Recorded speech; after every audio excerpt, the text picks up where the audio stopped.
The girls stood on the terrace and shouted excitedly. Their trepidation was associated with the marquise, whom they were supposed to see today. They admired her eyes, like emeralds, her hair, and of course her sword skills. The conversations brought a blush to the young girls' cheeks. They continued to chirp about how the girl was not popular, because she had such a magical aura. "I have never seen such an aura on any person," one of the girls shared. Everyone looked to the side at once. There was a girl with green eyes and hair the color of ripe wheat walking. This was the captain of the 2nd Night Battalion, Laurel de Ville, the Marquise. The heroine was heading to the office of the captain of the 1st Battalion, opened the door, and shouted to pay attention to her. Laurel was excited. She asked for time. Even if the man is too busy, the matter still requires a conversation. Waving her hands, she said that his people were starting a fight with her soldiers again. But she noticed that the captain did not hear. He was absorbed in papers at the table. Blue eyes, short black hair, strong chin. This is what the captain of the 1st Battalion, Edgar Farrell, looked like. The man looked up at Laurel. This was her 46th report on this. She was indignant because nothing had changed, and everyone was still hurting her youngest. The girls started talking about reputation as leaders, but Edgar had already put his finger to his head, reading her next report. Seeing this attitude of the man, the character could not stand it. She loomed over him. She would not be afraid of a reprimand. She would solve this problem herself. And slamming the door, she took her leave. The knock was quite loud. The guy remained sitting and just looked at her. He put his hand to his forehead. A bright blush appeared on the captain's cheeks. This was Laurel's story, as well as a love story for her enemy. The sparrow chirped cheerfully. On the lawn, in the middle of the greenery, there was a table, and people, surrounded by servants, were drinking tea. The man and the young maiden praised a guy named Bell and called him the greatest wizard. The young man kept up the conversation. While they were talking, the girl the guy was asking about came up to the table. They were happy at her arrival at the table. The smiling girl sitting at it pointed to a pile of letters and shared that these were all proposals for marriage. The man tried to find out if Laurel might have someone in mind, but as she sat down at the table, she shook her head. She needed to find someone. She knew about it. But the couple assured that there was no need to rush into it. A partner for life. They hugged each other. The woman and the man laughed tenderly, imagining how they would have children, what they could do with a boy and a girl, and what they would call them. Laurel took a cup of tea, brought it to her lips. She looked at her parents and smiled. It was sweet, although awkward. That night, the carriage overturned, father and mother in each other's arms. Laurel was too self-confident. The funeral passed too quickly. The two stood near the fresh graves. The rain hid their tears, but the pain of loss was strong. Nothing could hide it. People were whispering, discussing that they would now lose their place on the council, since the son was a great magician. The guy looked around. His eyes flashed evilly, shouting curses with tears in his eyes. Bell wanted to rush into a fight, but Laurel stopped him. There would still be a lot of different conversations and gossip. He turned to his sister, promised that he would become the head. He would leave magic, but his girlfriend abruptly interrupted him. Laurel succumbed to him. They have a chance. She will become the head, and in no case should he be thrown away the opportunity, because his parents were so proud. The men in the hall shouted over each other. They swore and argued that it was unacceptable to become a marquise's woman. It was better to transfer the title. Archduke Jan decided that other nations would look down on them because there was a woman on the council. This was impossible. The girl exclaimed that everything will work out. You just need to prove it. The law says about it, it's very simple. Leaning forward, Laurel loudly declared, placing her hand on her chest, that she would prove, like her father, with a sword, that she would become a knight. At the same table, I challenged Yang. The man darkened and was already clenching his fists in anticipation. The fair-haired young man, Prince Kane, laughed, covering his hand, at the girl who was attracted to the Archduchess. He also offered to give the opportunity to conduct a duel. If he wins, then he will be in the council. The Archduke tried to be indignant. Ian was not left without his word. If he loses, he will marry the man chosen by the council, and looked carefully. He smiled, pleased with himself, because his plan was perfect. He had planned the next event, so now he was sitting too self-confident. When the king turned to the girl, she jumped up and bowed, thanking His Highness. The sound of metal rang out. Blades clashed in battle. No one wanted to give in to each other, because too much was at stake. The man grinned. The young miss was able to surprise him. Not every nobleman can do this. He looked, and his blue eyes flashed. She bowed her face. This was not enough. She clenched her teeth. Sweat ran down the girl's face. She didn't want to give up. Suddenly, Laurel's sword broke off. She stared at it. Her eyes widened. Her mouth parted in surprise. The Archduke's grin became mocking. He was right when he said that the sword was just a decoration for her. Those around openly yawned, watching what was happening, and Ian continued to mock the girl, saying that the father would be ashamed of such a daughter. The king raised his hand, trying to stop the fight. Everyone saw that although Laurel tried, there was an agreement, a title, but he did not finish his speech when he was interrupted. "This is just the beginning," was Laurel's answer. Everyone was indignant. How dare she interrupt His Highness? A golden glow began to emanate from the girl, enveloping her and caressing her, showing everyone that she could use her magical aura. Magic in the Empire is gradually weakening, so people with power are valued. But there is one drawback. With the birth of a child, all power or mana disappeared. So not many magicians wanted to start a family. The solution was just such knights with a magical aura. Their eyes sparkled with gold. She could stand up for her family. The king and prince leaned forward, exclaiming that they had found a jewel, another master in the empire. The prince was also happy at this news. Surprise knew no bounds. Receiving the title became undeniable. Ian was stunned by such an event, opened his eyes, and looked at the girl. Marquise Laurel became the first Marquise girl who knew how to use her ability to control a magical aura. And 3 years later, the girl takes out her sword and rushes into a brawl, because this time they have already gone too far. She attracted the attention of the men. Everything around darkened.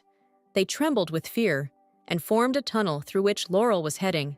Coming closer, the knight raised her hand to her head and looked to the side, muttering something about crazy people. The guys were delighted when they heard that the heroine was going to see their captain again, and they squealed with excitement.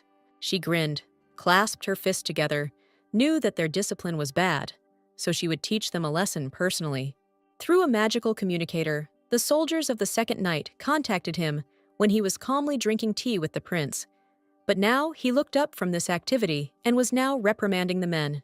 After completion, I heard a reprimand from the prince about Laurel and the conversation with her. Edgar was indignant and asked not to meddle in his personal life. But Kane jumped up with his mug and pointed his finger at him, swearing. As soon as the first captain remembered Laurel, a blush immediately colored his cheeks and breathed out her name. The young man thought that the girl hated him, but the prince jumped up. He was looking only for good moments. He closed his eyes, exhaled, and replied that now he would take care of his love affairs himself. He raised his eyes to Kane, asked not to interfere. The relationship with the Marquise must continue. He looked without blinking. His blue eyes gave off ice. The men wondered what kind of important meeting Laurel had today. The prince nervously bit his nails. The guide jumped up nervously and sat down next to Edgar, bringing his smiling face closer, also impatient to find out who the lady was spending the evening with. The knight stood up, walked up to the servant, put his hand on his shoulder, calming and encouraging, to which the prince seethed with indignation. Eddie ruffled his hair with his hand and asked calmly for His Highness to leave all these love clubs. Moreover, without turning to the men, he leaned against the doorframe. He didn't like the Marquise that much. Prince Kane laughed. His cheeks turned red, exhaled, gave advice not to lie, since he doesn't know how. Futile attempts to say he doesn't like them were unsuccessful. The girl ran and waved to the young man. She was a little late and now felt guilty, squinting her eyes at the female figure. It was the girl's brother, Belfort, who turned around and smiled joyfully. He had just arrived, just like his sister. Laurel was worried that she wouldn't have time to see the young man off. She asked excitedly if he had collected everything and calmed him down. They talked about new discoveries, about a parallel world, about the boy's move to the Tower of Magicians. The girl smiled softly. Warmth was reflected in her gaze. Belem's parents would have been proud, she said, rubbing her eyes, as if inadvertently asking her sister about the fight. This was the 46th time they had already fought. She sighed and muttered about the rumors. The girl thought about this, but remembered all the meetings with the captain. All the documents that she handed over had to be checked personally by him. He constantly accidentally circles around her territory, and always, absolutely, when he sees her, he has a happy face. During general training, he constantly watches the heroine, worrying that she does not receive serious injuries. Remembering everything, she clenched her fists, growled, got angry, didn't understand at all why the first captain didn't like her so much. Her brother was surprised. She coughed, waving her brother off, and saw him off. He had to go. But he rummaged around in the bag, looking for something that needed to be given. She was surprised when she found a box in her hand. Belfort laughed. Not just any box. He smiled smugly, winked, folded his hands, did it himself. Letters will come to her, because the Tower of Magicians is too far away.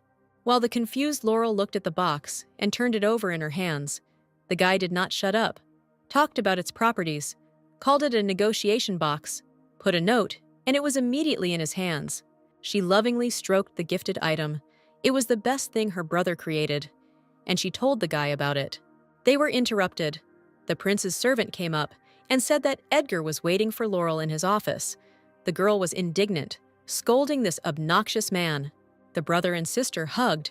The girl, as the eldest, gave instructions to the younger one to carefully reach the tower. Seething with anger, she hid her face, went to meet the captain, was dissatisfied with what she called whenever he wanted. I didn't even have time to get to the office when a letter arrived from my brother. I happily took it out and started reading as I walked. But as soon as her eyes read the first line, the greeting, her face darkened. Joy gave way to thoughts. She wrote the letter herself, to herself, but only from another world, using Belle's box. The other Leah hoped that at least this letter could get through. The signature said that she was Fariel. Edgar immediately came to mind. Men's voices were heard from the open door, arguing about where to put the bouquets. The girl listened and became interested in what was happening. I looked inside and was surprised to see scattered flower petals and two guys arguing.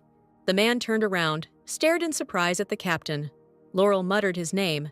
She turned sharply away from the guys, reading the letter, could not believe the truth, and believed that her brother was joking with her in this way.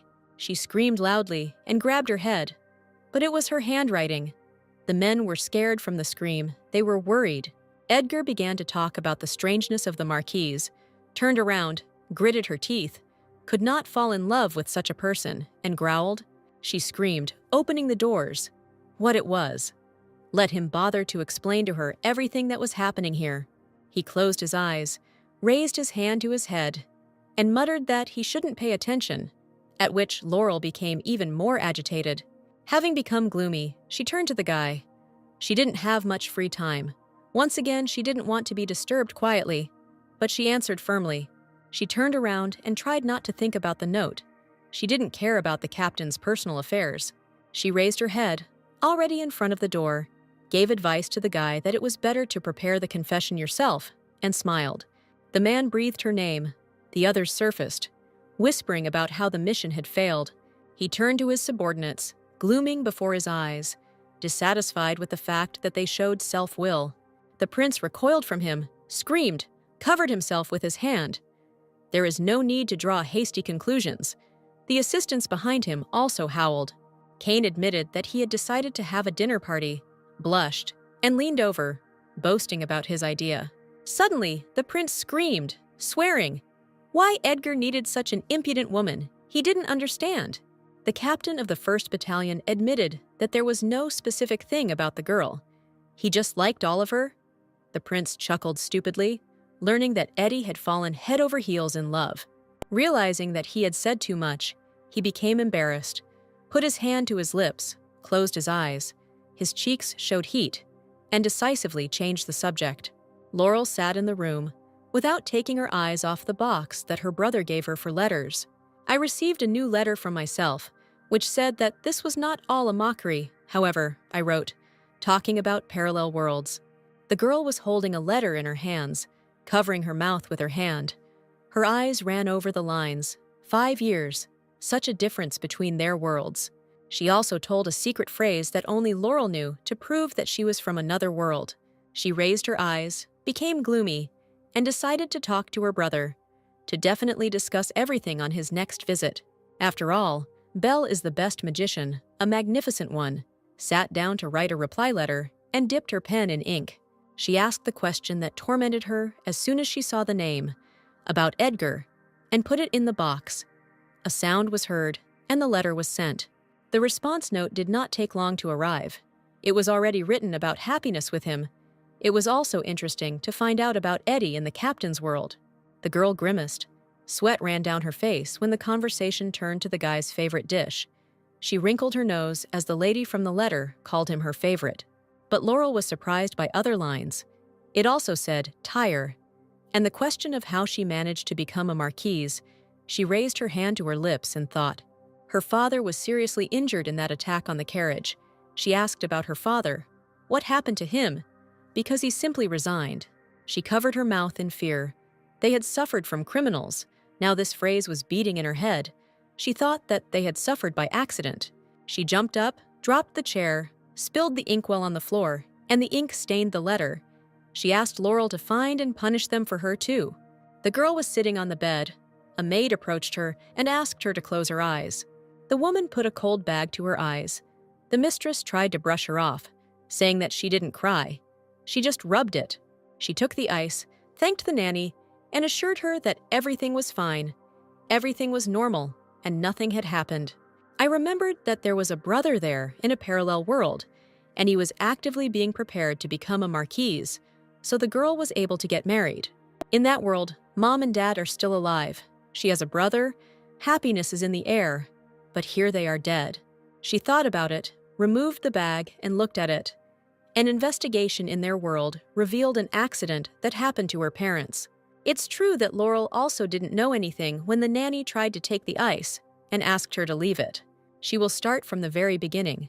Duke Fariel was involved in the investigation. A serious man came to mind. The woman screamed, took the ice, and applied the bag herself, scolding her that she was trying to do everything, but she needed to be able to relax. She looked at the nanny. A new cafe had recently opened, and said that young noblewomen often drop by there. She pulled back the curtain, turned around. The rain has passed. Let her go get her favorite desserts. No need to make her old nanny worry. Confused, she raised her eyes, exhaled, and the nanny muttered that she needed to take dessert for the Fariel family as well. But the woman shouted, reminding him that she was invited to the lady, and she meant her, not her son. We were greeted by girls at the entrance to the cafe, light-hearted, smiling, and invited us to move on. Laurel squealed joyfully, immediately saw a caring female hand here. Her eyes lit up from all the splendor. The girls sitting at the table giggled. They saw the marquise and chirped enthusiastically. Even in this cafe, she was the most beautiful of all. I headed to the counter, where the seller raised her hands and almost screamed with joy, realizing who had come in and was buying dessert. Stars lit up in her eyes. She held her hands to her face. She wouldn't regret coming here. They wouldn't disappoint. She showed them their menu, all the delicious cakes they had, and also offered original desserts. New ones, intoxicating with the smell so that one's mouth watered at the mere sight. The other cake was chocolate, so delicious you could go crazy. There is also a third cake, a lemon cake, which is the best 3 desserts on the cafe menu. The woman leaned over and whispered confidentially that there were still many positions here. If she wanted, she could tell about them. The captain shook his head. Laurel's eyes were already glued to the chocolate dessert, frowning if she could try it. The girls whispered behind their backs. It was surprising about their love for cakes, but they remembered that she was a lady, and upon hearing this, the captain became gloomy. And the memories themselves took her to those men who shouted that a sword is an adornment for a woman, a weak body for a knight. All the offensive words flashed through. The seller brought me out of my memories, apologized, muttered that it was all a gift. I needed help with this. The girls heard. They apparently made a mistake, tried to whisper about something else, but Laurel smiled, pleased with the effect produced. She handed over a pink box with desserts, thinking how she would walk around the city with this in her hands. And when she heard that there was no chocolate cake, she was upset. But she didn't show her torment. She thanked him and took the box. It was a failure on all fronts. Distressed, Laurel trudged down the street. It didn't matter that it was delicious. She wouldn't come to this cafe again. The guys were already watching her through the fence. The guys were talking. One thought that the girl liked sweets, the other that he liked walking around the cafe. Laurel sat at the table with the girl in the garden. She enjoyed the cakes, thanked her, and the exchange of pleasantries ended. The princess felt sad. In her homeland she was real, but here she serves as decoration. Her lips touched the cup. The girl felt very lonely here. No one approached her. The days flew by boringly and sadly. But the marquise was different. She visits the princess every day. She was frank, and for this she was very grateful. The girl's conversation also turned to the dress that the maid insisted on. The girl smiled radiantly. She was interested. The captain had just begun to talk about the dress from the prince's birthday when the princess interrupted her by saying that she wouldn't wear this dress. And they laughed. The lady jumped up and shouted at the marquise that she urgently needed to throw away that dress and never wear it again. Laurel stammered in fear when she heard the princess take everything into her own hands, a shadow looming over her. Edgar looked at the prince indignantly, hissed, did not understand why he was following him and what he had come up with. He turned around and shouted, his apologies seeming entertaining, his blue eyes blazing with ice. Hanging over the prince, if it weren't for them and their idea, he wouldn't have to apologize, the guy cursed. The prince ran away from him, shouting that he was of royal blood, cowering in fear, trying to hide from the man's anger.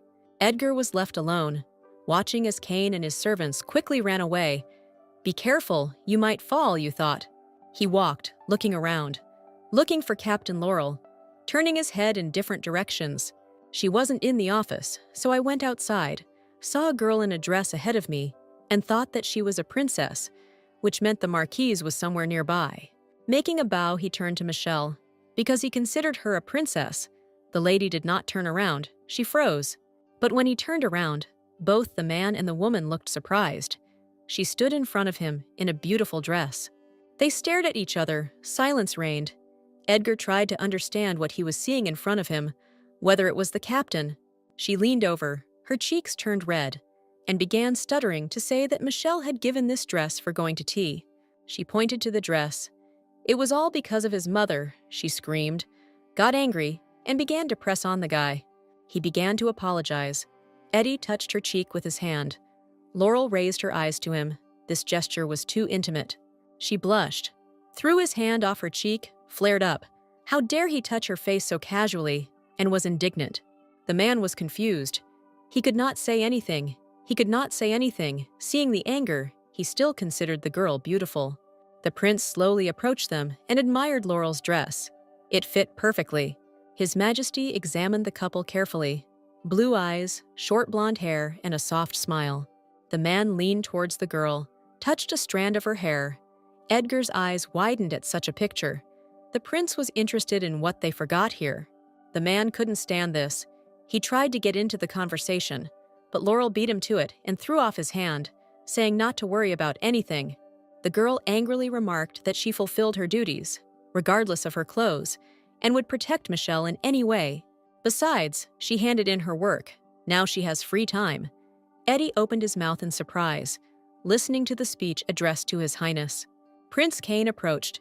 They collided with Archduke Jan, standing opposite each other and glaring at each other with anger.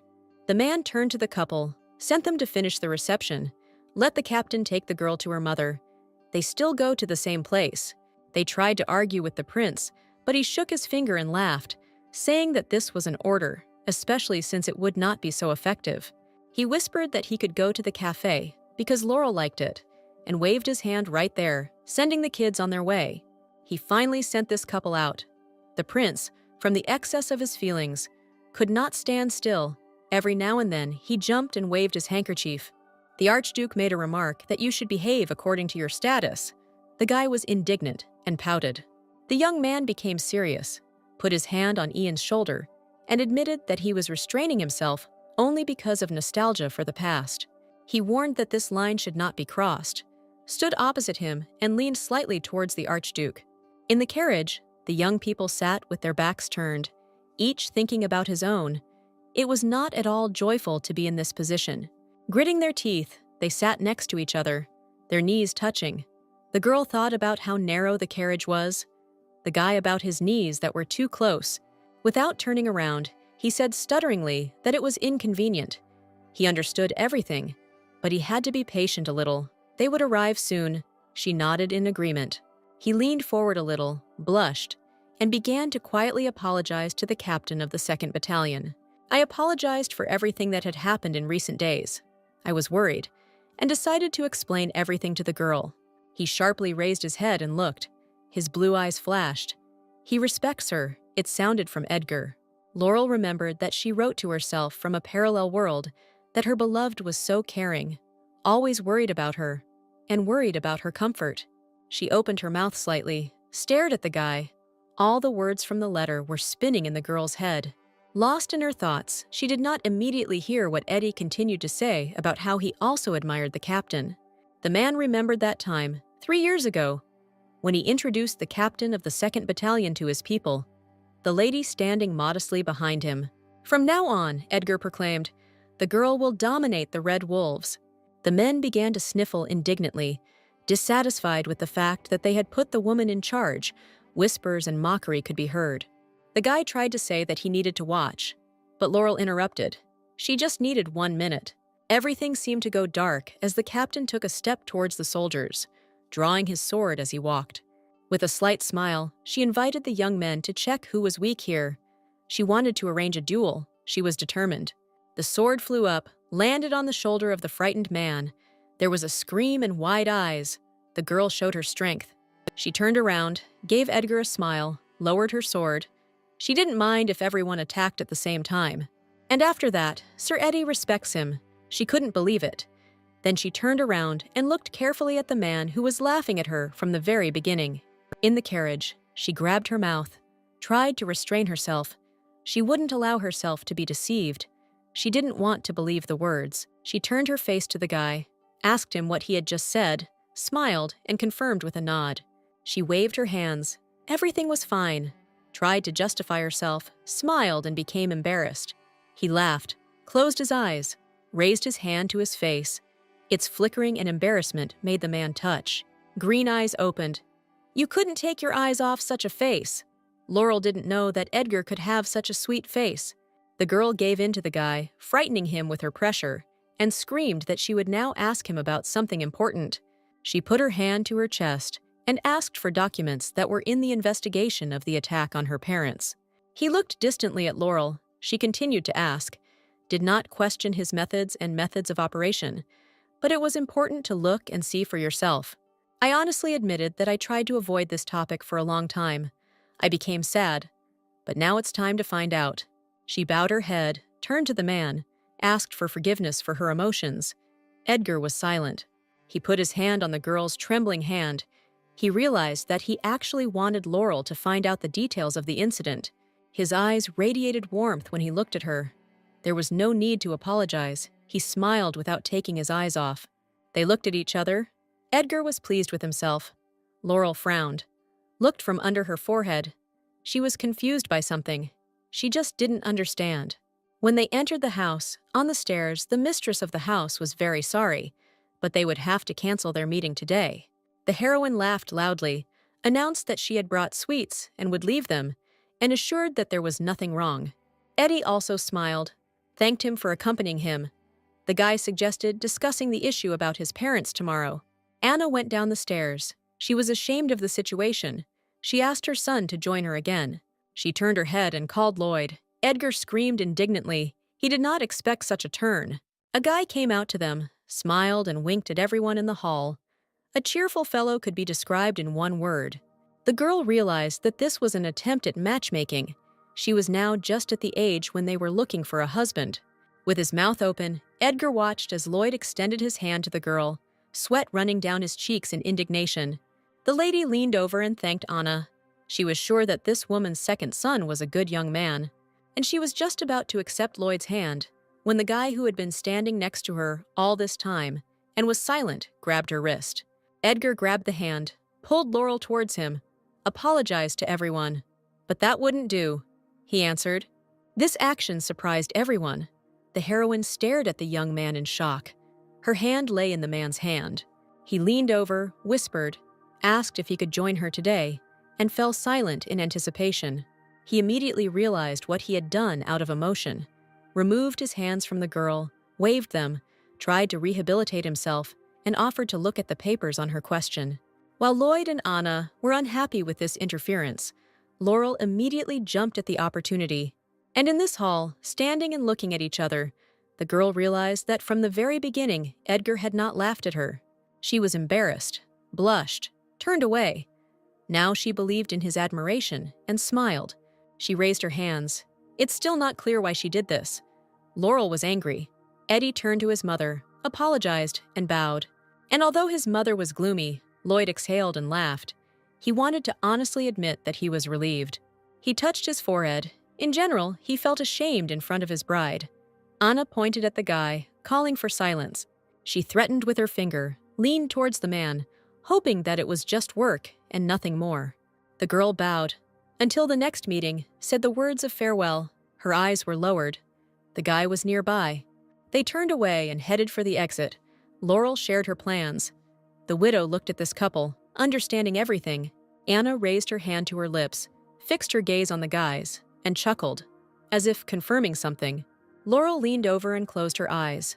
Pleased that she saw the papers so quickly, Eddie was flattered. But the girl was angry. Of course, everything was pleasant.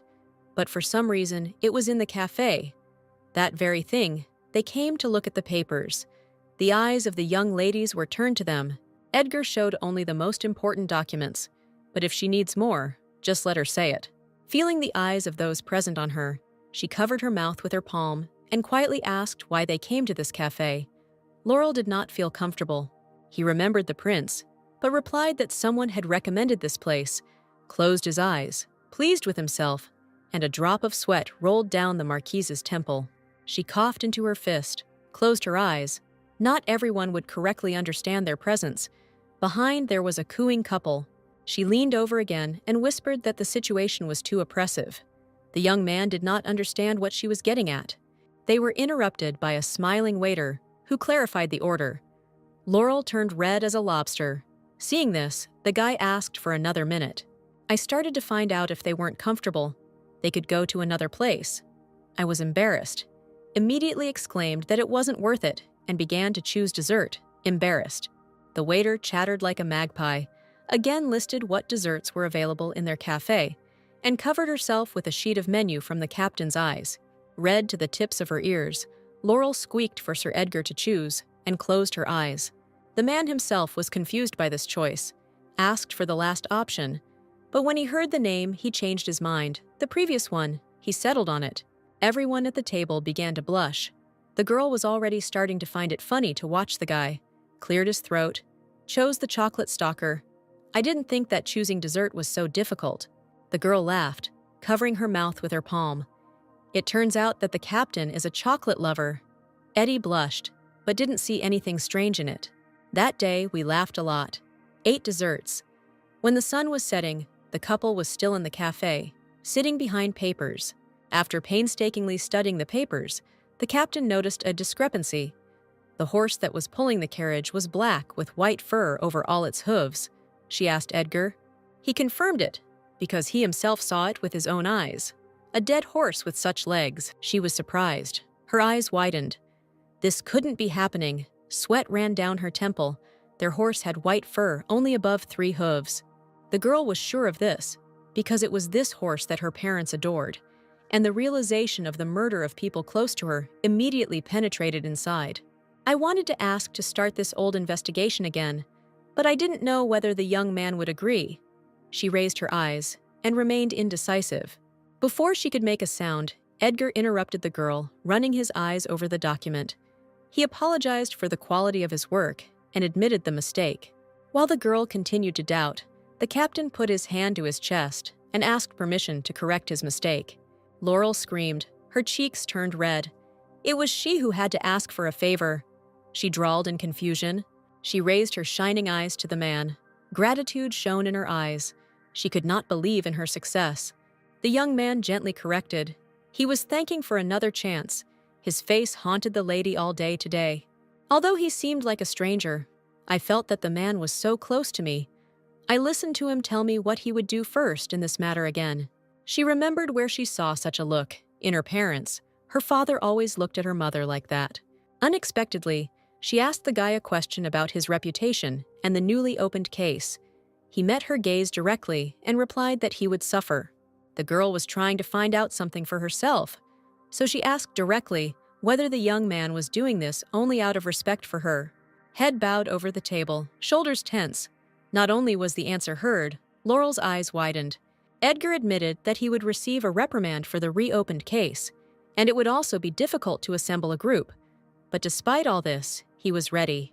I would like to correct my mistake. I looked up at the girl, even if it was already too late. He clenched his hand into a fist on his knee. Her parents were friends with his mother. They were always kind to him. Laurel listened attentively. If the death of her parents, the man continued, was not an accident, then he must look into it. He offered his deepest apologies, put his hand on his chest, and again asked for permission for a chance to make things right. The girl became embarrassed, bowed her head, raised her hand to her face, remained silent, and about to answer, chuckled. I could barely restrain my emotions and asked to finish for today. The guy noticed the torment and nodded in agreement. Laurel was almost leaving when she remembered something and turned to the man without turning around. She didn't turn around because tears were rolling down the girl's cheeks. She thanked Edgar sincerely and warmly. The young man jumped up alarmed, following the captain with a worried look. Prince Cain was flying towards him across the entire hall, shouting that he had sent the girl off. The guy turned to him. He didn't expect to see them. The boy's face immediately changed. He patted Eddie on the shoulder reassuringly and suggested that he sit down. He noticed that the prince had a mustache glued on, asked what kind of masquerade was going on. The boy boasted. It turned out well. He demanded to know what happened here. But Edgar waved him off. He said more than once that he was of little interest in the girl. She's too good, the character noticed. Bowed his head, raised his finger, thought. But he's also attracted because she's the only marquise and captain of the 2nd Battalion. I thought an equally great man would approach her, lower his eyes, an ideal man. And speculation began to flow about what this young man should be like, what his status was, and both the prince and his servant were horrified by this. Cain's scream brought him out of his thoughts and asked his friend to calm down and stop, because it wouldn't suit him if Laurel married someone else. And although the young man's words sounded like agreement, his actions betrayed his nervousness. Out of anger, he stuck a pencil into the tabletop, with only one thought about something else in the captain's mind. One knight came to the prince's mind who would suit the girl very well. This is Pip, the son of a viscount. Edgar exhaled, put his hand to his head. If in this way he is trying to arouse jealousy in him, then it's not worth it, the prince cried. And yet, Cain did not understand why they could not be together. What was the reason for this? But the reason was different. He closed his eyes, turned away, and believed that Captain Laurel hated him. The servant, of course, assured the cafe administrator that they would compensate for all the damage, calmed him down, and the men bowed their heads. Cain rubbed his chin. You can come up with something in any situation. His eyes began to dart. Laurel trained, worked diligently with her sword, honed her movements, deftly dodged mental enemies. The captain remembered her parents, who could have done this to them. There were many questions. Unfortunately, there were no answers. Something haunted the girl, tormented her. Who replaced the horse? Where did the coachman and bell go? The image of her brother appeared before the lady. What would she say to her brother? She stopped, exhaled, leaned over, time to catch her breath. She trained too hard. She regained her breath, looked over her shoulder. The nanny was running towards her and screaming. The obese woman was moving quite quickly. All wet, the woman clutched the collar of her shirt. She knew not to disturb Laurel, but Lord Fariel stopped by and left a gift. The girl was surprised, opened her mouth slightly. The nanny was already holding out a black box to her. As soon as this box fell into her hands, she screamed. Her face became red and wet from the heat, and she was overcome with anger. I looked at the box. Really, I thought. He personally came to just give a gift. But she immediately screamed, pulled her hands away. The young man had been suspicious all day and assumed that there was a bomb there. I remembered everything that Edgar said and how he behaved in the cafe. His words were so sincere, his face brightened. With caution, she untied the bow on the box, kept her distance, her hands began to tremble, and tried to very carefully lift the lid. It was not at all what I expected to see in this box. A beautiful bouquet of flowers. A gift from Eddie. The aroma filled the room. I lifted the flowers closer to my face. Surprised, Laurel turned her gaze to the squeaking box, was amazed by the captain's gift, did not immediately take the note, and stood for some time with flowers in her hand. She put the bouquet back into the box, and with her other hand tried to reach and open the box with the letter. She unfolded it and began to read. She wrote, "She was from a parallel world. She said that her beloved gave a bouquet of flowers, but not just, but a whole carriage. I bought all the flowers that mean love in the language of flowers. That's why there are so many of them. Now they have replaced all the flowers in the garden." Laurel chuckled and looked at her bouquet of flowers. She called the nanny, holding flowers in her hands. The woman ran in and began to inquire about the girl's well-being. She showed the bouquet. "Did she know what kind of flowers?" The nanny gasped. "It's adenium," exclaimed. "The most expensive flowers, and they bloom in the red desert." She responded admiringly.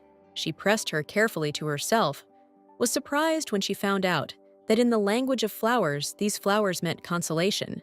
Her eyes widened from the realization of closeness with a man. A soft smile appeared on Laurel's lips.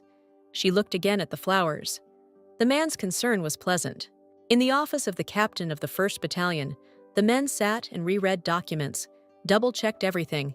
Edgar sent Deacon to rest, thanked him for his help, but he himself will stay and review the papers again. The guy screamed. He didn't understand why the captain worked so hard. He slept only 4 hours in 3 days. Love, of course, is wonderful. The deacon continued to be indignant, but not to his own detriment. Edgar was indignant. He did not do this out of love for the captain. The young man remembered that gloomy box in which there were flowers. He was indignant. He needed to give something light and beautiful. Edgar replied that he was told that Laurel loved black. That's why he sent this color. The boy shook his head. He trusted this club with the prince too much. Deacon clasped his hands and looked at the captain.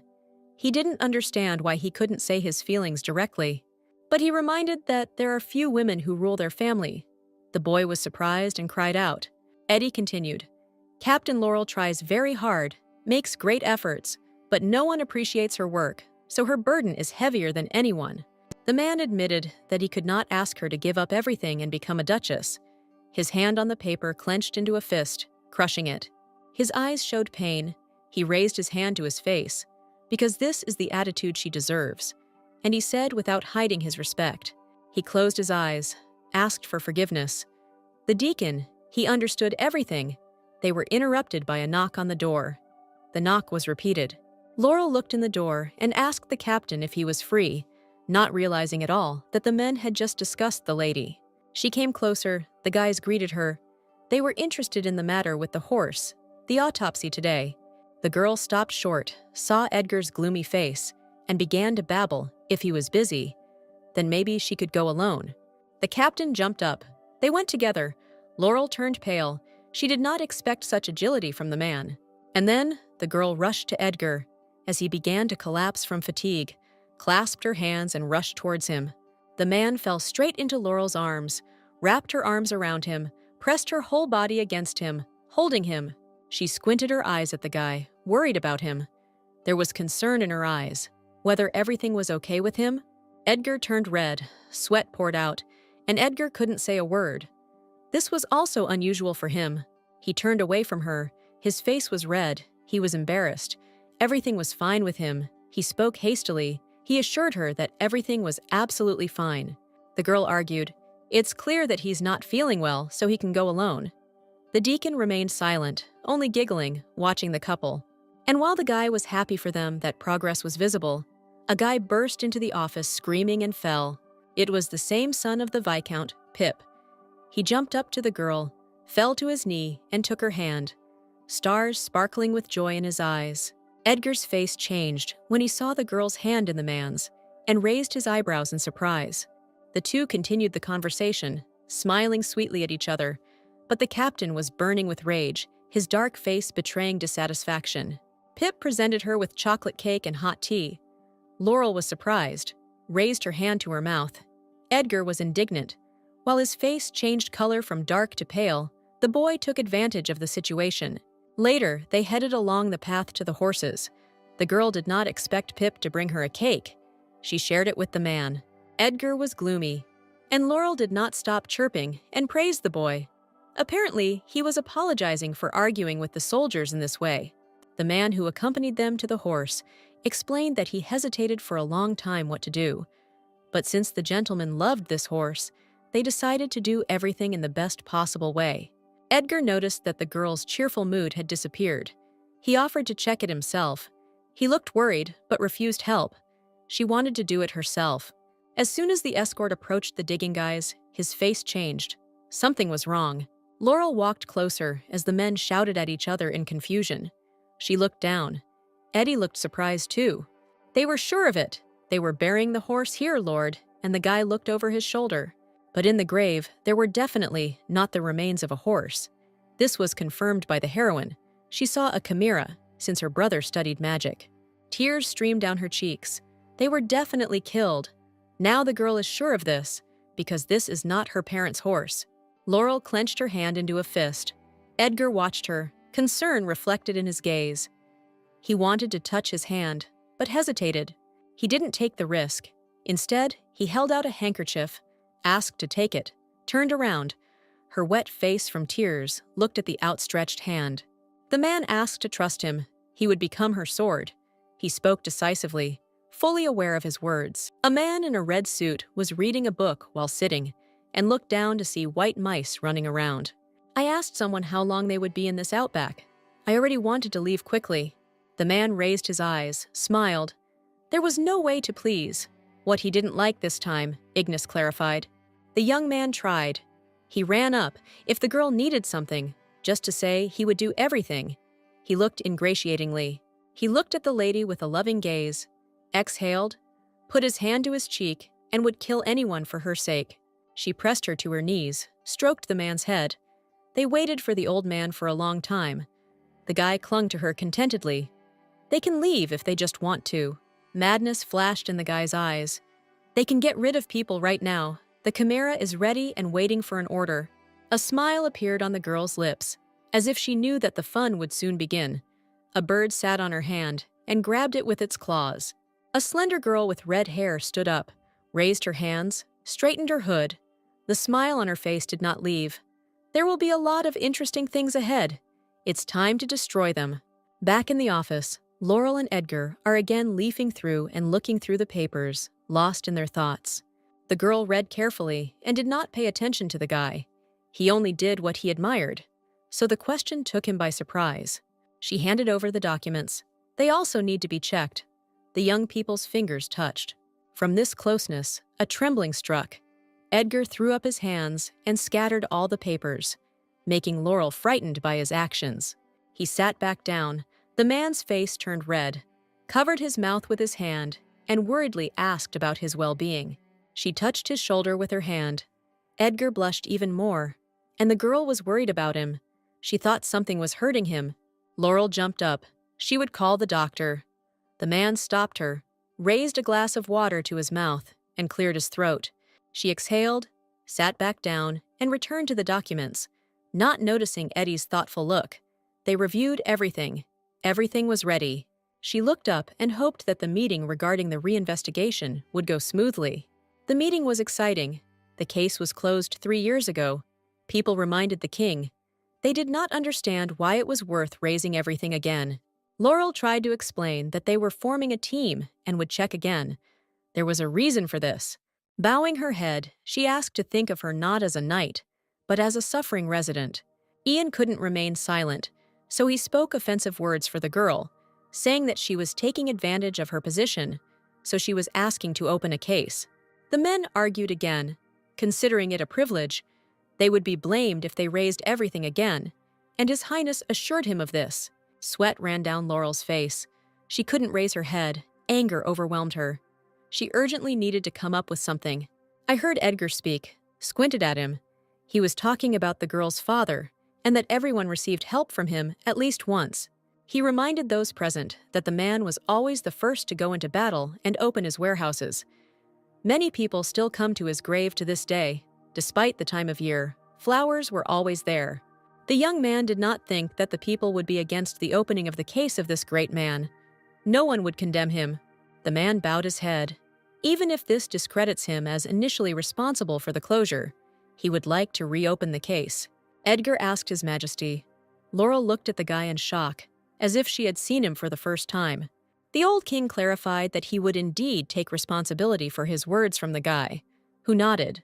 His Highness stood up, extended his hand, and gave his permission to create a team for the case.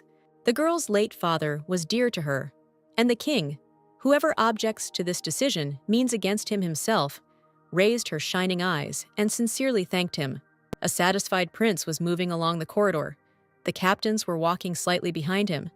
The guy was happy about the work done and congratulated them. Suddenly, Laurel Yang called out, he would like to discuss something with her in private. The girl looked at the man in surprise, bowed his head, put his hand on his chest. He wants to help the investigation team, but he wanted to talk to the captain personally. He raised his head. His blue eyes sparkled with ice.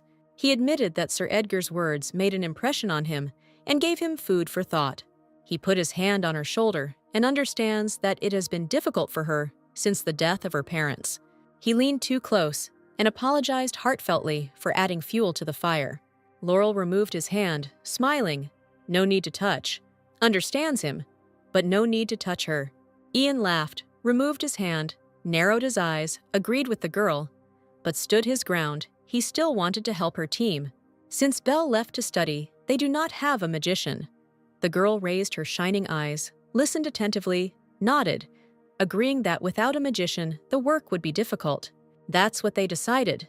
Since the Ministry of Magic is under the control of the Archduke, the lady reminded, he would send the Archmage to help. He leaned with both hands on the cane. Didn't really expect an answer from the girl. Everything had already been decided.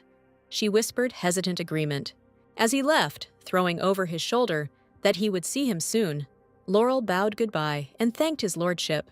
Without turning around, he remembered something. He wanted the captain to know. He fell silent, gathering his thoughts and making the girl nervous.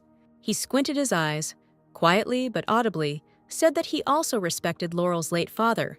A smile flashed on his compressed lips. Prince Cain screamed with excess emotion when the girl returned to them, asked how she was, raised his hands to his chest, clenched them into fists. He exhaled, frowned. He was very worried about her. Edgar clarified whether everything was really all right. The heroine assured and reassured everyone present. She admitted honestly that the Archmage offered help, but she was skeptical at first. Cain folded his arms over his chest. He believed that Ian wanted to slip his man to them, Laurel argued. Not necessarily so, since he added that her parents were dear to him too. The prince rubbed his chin with his hand. It was strange to hear all this from the Archduke. Eddie assented. Now they need to be very careful. He explained for Laurel, turned to her. Archduke Yan never does anything for nothing. He is sniffing out something here for his own benefit. The girl did not pay attention to Yan's attitude towards her, turned her head and thanked Edgar. She did not know that he treated her parents this way. She was reflected in the cup of tea. If they were alive, Laurel understood from the letters that life could be different. Baking pies with her mother, having fun with her father, arranging surprises.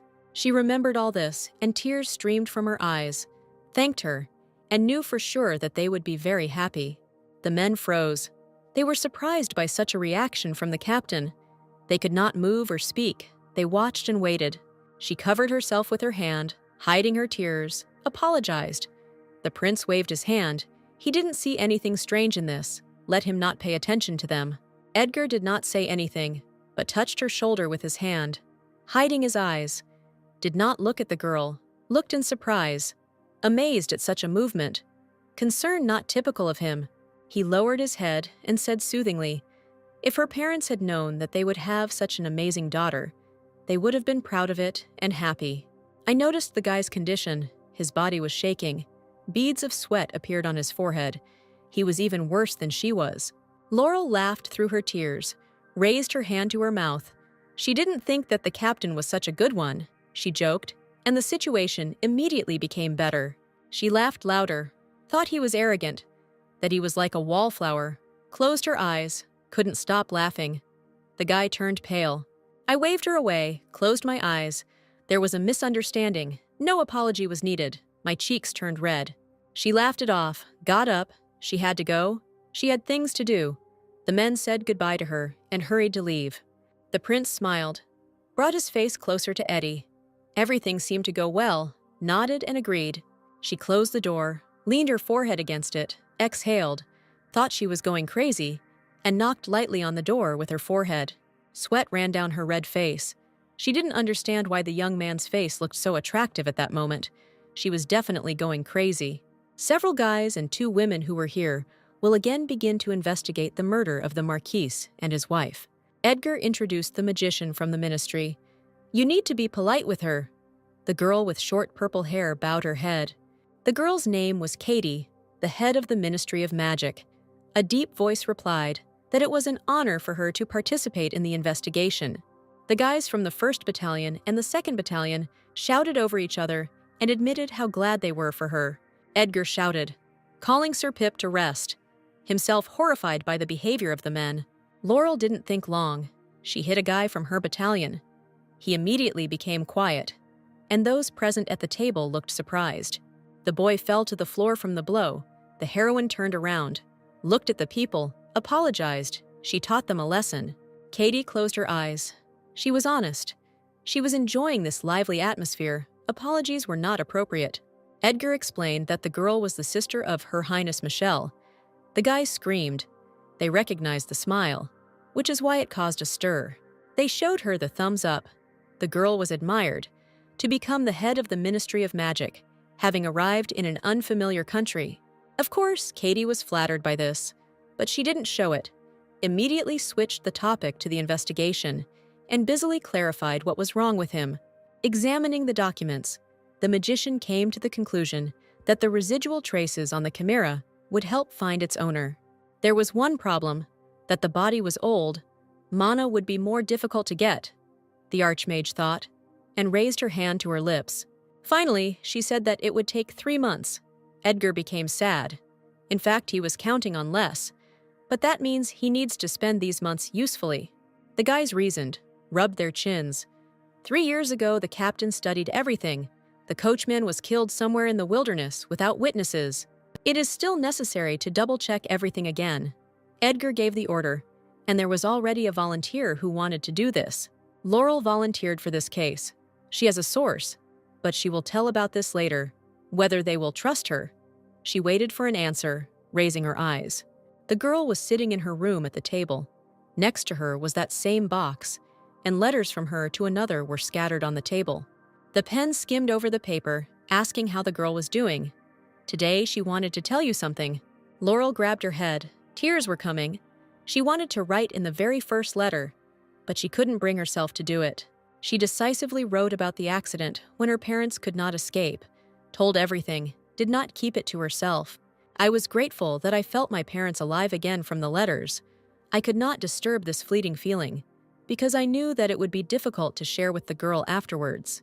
The female figure was hunched over the desk, this time having to write because she needed help. The letter is in her hands, she was thinking.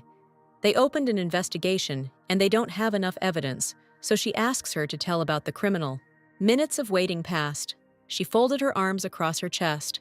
Laurel chuckled. The girl usually answers quickly, and a squeak was heard. She rushed to the box and hurriedly opened it, screaming with excitement, quickly getting ready to take it out and start reading. With each line, the girl's eyes grew larger. Beads of sweat streamed down her face, and her face darkened. The father and Edgar said little. I read the letter. Almost nothing is known about the criminal. The only thing the girl found out for sure was that the criminal was in the Red Desert. It may not heal the wounds, but she accepted what was shared with her. It's worth a lot. It's not easy to bear such a burden. I wish Laurel knew something. She deserves to be loved. Her cheeks flushed at such a message. She knew this because she works hard and works. She wiped away the tears with her hand and lowered her head. This time, she will definitely succeed. She will achieve it. She stood up, leaned on the table. She will find the culprit even if she has to risk everything. Edgar sat and read the documents. He could not allow the girl to go, because one of the knights must remain to guard the palace. Laurel leaned against the table, raised her voice. "Why can't a man stay? He's the same knight, and the guard is also on him." She got up, touched her hair. The heroine was very angry, she said resentfully. She got this information. He didn't look at the captain, he said, as he snapped, that this was dangerous for her. The Red Desert was dangerous for Laurel. The look changed, her face darkened. The heroine understood everything from this phrase. She didn't like it. She was considered just a girl. Edgar realized what had just come out of his mouth and looked up in fear. Katie also looked up. Mincing every word so that it could be heard, Laurel expressed everything she was thinking, clenching her hands into fists. This reaction was familiar to the girl. She tried to prove to many that she had the right to be a marquise. The courtiers laughed at her. The sword was an adornment for a woman. And now Edgar made the same mistake. Although Laurel was confident in him that he understood her, his yellow eyes looked with resentment. She turned around. Her hair flew up, offended. She understood and wished a happy journey to the captain. The man jumped up in his chair, tried to correct his mistake, but failed. The heroine did not listen to him. She purposefully went to the exit, carefully striding. He held the letterbox at arm's length. It was quite strange. The voice mused in the light of the moon. Bell, Laurel's brother, was worried. He kept looking at the box in his hands. She had not responded for quite a long time. Nana, the boy's childhood friend, suggested that his device was simply not fixed, and there was no reason to worry. He stopped behind the girl, confident in his device, waving his arms, proving that everything was in order, even installed magic stones, and they simply could not be broken.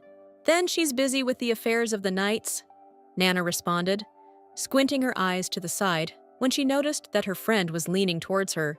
A soft smile appeared on his lips, transforming his face. "He will go home. They will definitely let him go." He screamed, covered his mouth with his friend's hand. He didn't want anyone to hear about his escape from the Tower of Magicians, because they would be punished for this. The fugitives are recognized as traitors to noble magic, branded and hunted for the rest of their lives. "Therefore," the young man shouted, a smile shining on his lips, "he will have to be very careful in this matter." Nana stood up, leaned on the table, did not look at the guy, did not see anything good in her being left here alone. She snapped her finger. Sparks floated in different directions from the click. Becoming serious, the girl noticed that she would go with him. She looked back angrily.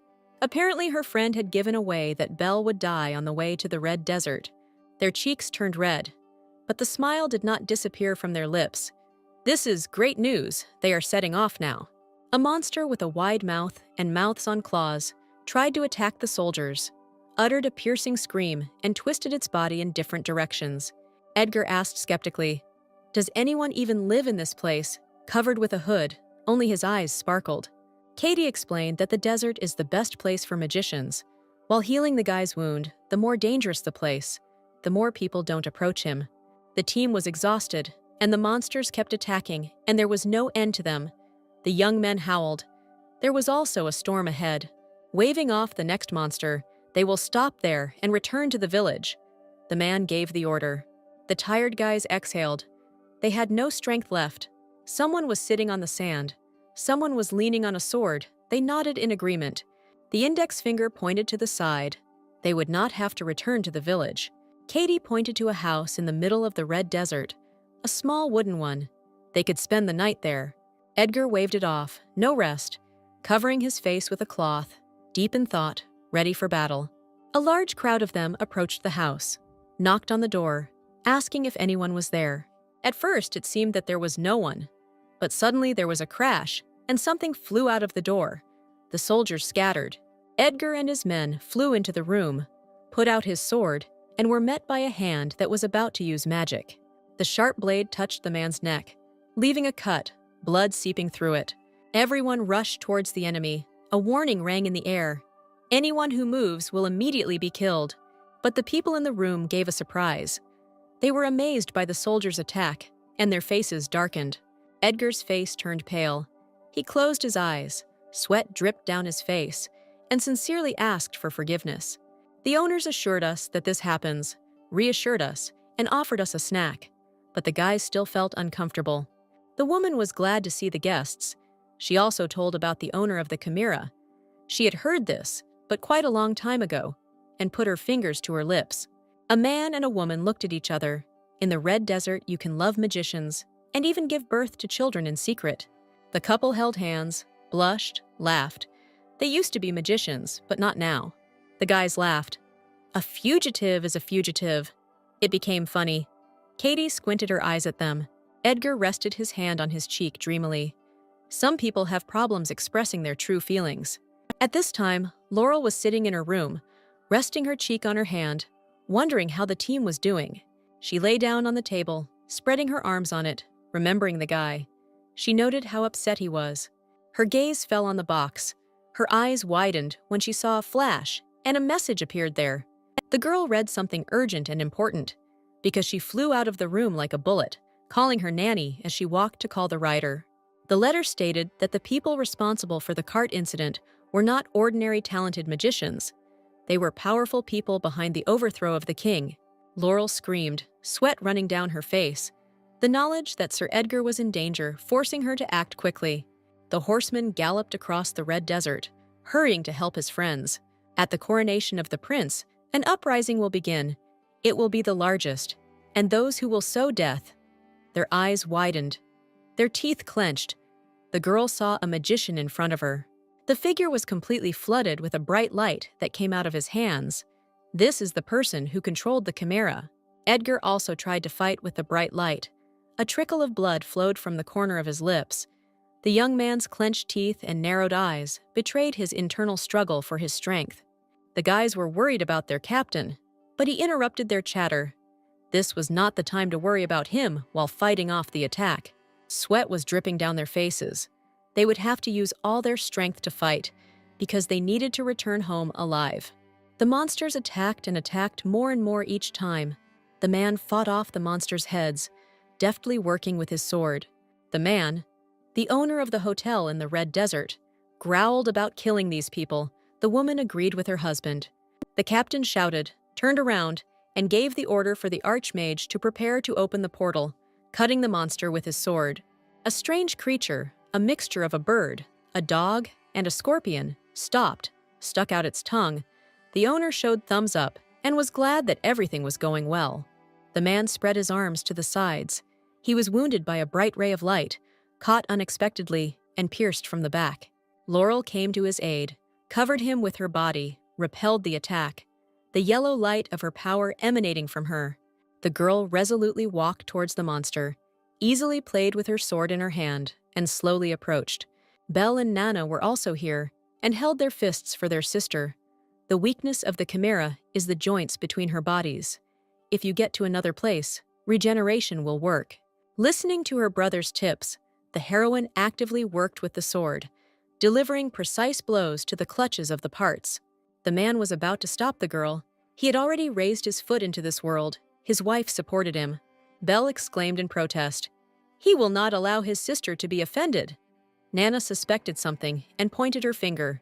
The girl recognized this couple as Nix and Ignis. The man and woman owners of the hotel in the Red Desert turned out to be not who they said they were. Having changed her appearance, acquiring her own features, the girl happily waved to the boy. They did not expect to see them here. Laurel, victorious and standing over the chimera, turned to Ignis and looked carefully.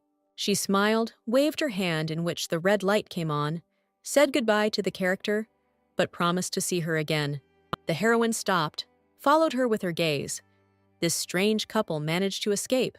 The brother approached his sister and inquired about her well-being. Nana was treating Edgar, who was sitting on his knees, and a glow was coming out of his chest. Laurel ran up, worried about the young man, trying to find out how he was. The man felt awkward and leaned over, trying to apologize to the girl. The heroine was surprised and tried to calm her down. He bowed his head. This was not what the guy was apologizing for. He was sorry for the words he had said earlier about the woman and the dessert. The girl was embarrassed. The words came out before she thought, causing a blush on the man's cheeks as well. The offer to go on a date with her shocked everyone. Ignis drooped. They almost succeeded. Anger was bubbling in this place. It was unknown where the magicians came from. They had a spy. They relied on him. Their hands clasped tightly on the piece of the cane, betraying the one who was behind it all. The man bent over the lying man, his hands in a prayer gesture, his face darkened, his eyes downcast, mentally calling on everyone so that Edgar did not die. He closed his eyes, raised his hands to his mouth. A drop of sweat ran down his cheek, admitted that he couldn't live without him, and shared that the Archduke had been acting strange lately. The young man raised himself on his elbows, laughed at the prince, and behaved as if at a funeral. Kane jumped up, tears sparkled in his eyes. He was completely cured. He was happy and dumbfounded by this. Having laughed off, becoming serious, Edgar leaned closer to the prince. He was interested in the fact that the Archduke began to behave strangely. After thinking a little, the guy admitted that the strange thing was that he did nothing, isolated himself from everyone. Kane's eyes became sad. He remembered the situation 15 years ago and thought about it. Memories sparkled in the blue eyes of the young man, who had distanced himself in the same way before the incident when poison was used at the ball. Edgar put his hand on his shoulder and promised to take care of him and protect him, just as he did then. Kane laughed, nervously removing his hand, looking to the side, and calling out to Eddie, laughing hysterically. She stopped with flowers in her hands near Laurel's door, covered her mouth with her hand, and apologized for disturbing their time. Afterwards, they sat opposite each other. The red heroine tried not to look at the guy and apologized again. The exchange of pleasantries went well. The questions were standard about how they were feeling, and only nervousness was revealed by the clenched hands on the knees of both the man and the woman. Edgar knew that if Laurel had not intervened, he would probably already be dead. She was embarrassed, looked. There is no need for gratitude. She was just lucky on the way she met her brother. He turned away, remembered the girl's mention of a date, waved her hands in fear, and immediately changed the topic. She looked at her timidly, admitted that he stayed here on purpose. Knowing that perhaps the lady would visit him here, his face turned red. She looked at the flowers and answered hastily that it was reckless on her part to ask him out on a date. She reminded the man who he is, who she is, and hinted about their status. They would never be able to get married, and said with regret. She regretted her words, bowed her head, rested her hands on her knees, and apologized for her behavior. Edgar's next words made her raise her head. She looked at him in disbelief, pointing at himself. He can give up his title, then their relationship will have a chance. Then the chance will appear. Laurel will be courted. He approached the girl, too close. His eyes sparkled. My eyes widened. I came up with a good plan and called him over instead of a date. Laurel met Eddie. He was standing in an embrace with flowers. She called to show him something. Belle was nearby. He held out a bouquet of flowers, although it was clear that the girl did not need flowers. She exclaimed enthusiastically when she accepted them. Belle folded his arms across his chest, stared menacingly at the couple. He was interested in the investigation, and they had gathered today for this. They confirmed in unison. To begin with, the guy pointed to a jewelry box. Eddie exclaimed in surprise. How could such a thing be unusual? But the young man opened it, showed the letter. With its help, you can contact the parallel world, he explained. Laurel confirmed that this was true, so she called the man here and handed him a stack of letters. Edgar looked surprised, holding all these letters in his hands, did not understand what kind of worlds they were. It was unusual for him. It's hard to believe, but Belle confirmed that the magicians in the tower are studying parallel worlds and are looking for ways to contact them. The magician admitted that he was looking for the reasons why this box is connected to a parallel world. The man was surprised. The letter actually arrived. He began to read it. The girl wondered whether it was worth changing the future. The message still included a warning about the prince's birthday. I didn't want this horror to happen again. On that fateful night, many will die. The losses are too huge. Even Princess Michelle will die. And when the sun rises, the letter said, even more people will lose their lives during the execution, including Archduke Jan, who was the instigator of the uprising. The brother and sister cried out that it was all true. They saw that the man didn't really believe them. Laurel screamed. It was thanks to this box that she learned about the Red Desert and tried to reach out to the captain. Every word here is true. She clutched the letter in her hand. The heroine was angry. Her brother had already jumped up, looking at her in fear. She knew. It sounded ridiculous. Her cheeks turned red. But she begged him to believe her this time and lowered her head. He raised his blue eyes to the girl. He believed her, even if she didn't say it. There would still be trust in her in his heart. He asked her to calm down. Her cheeks turned red.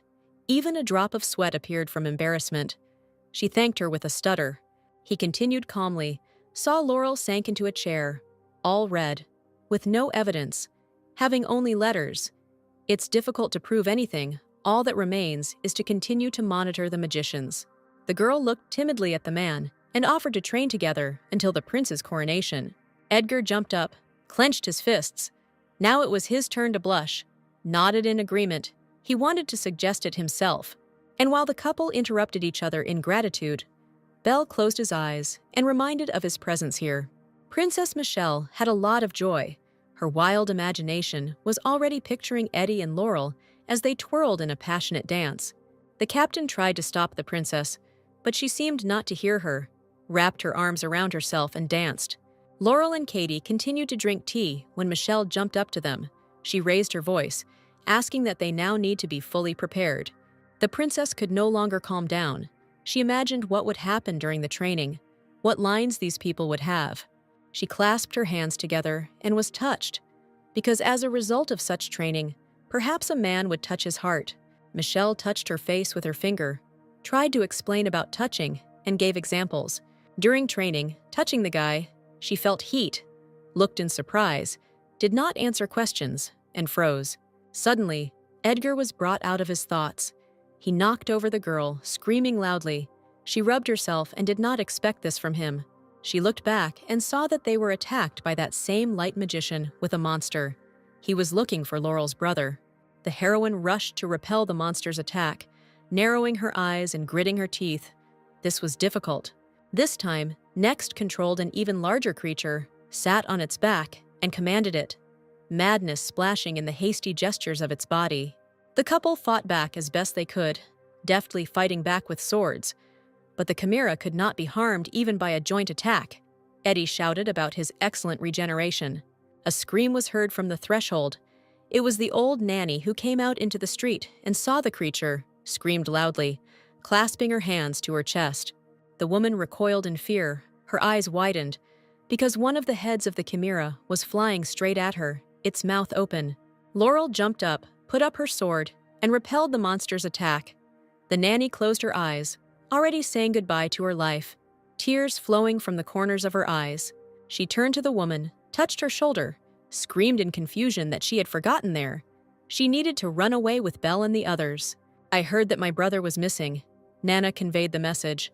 Her eyes turned red, and Next exclaimed in surprise on the monster. The man's crazy look did not bode well. He was offended by the way the girl treated the chimera.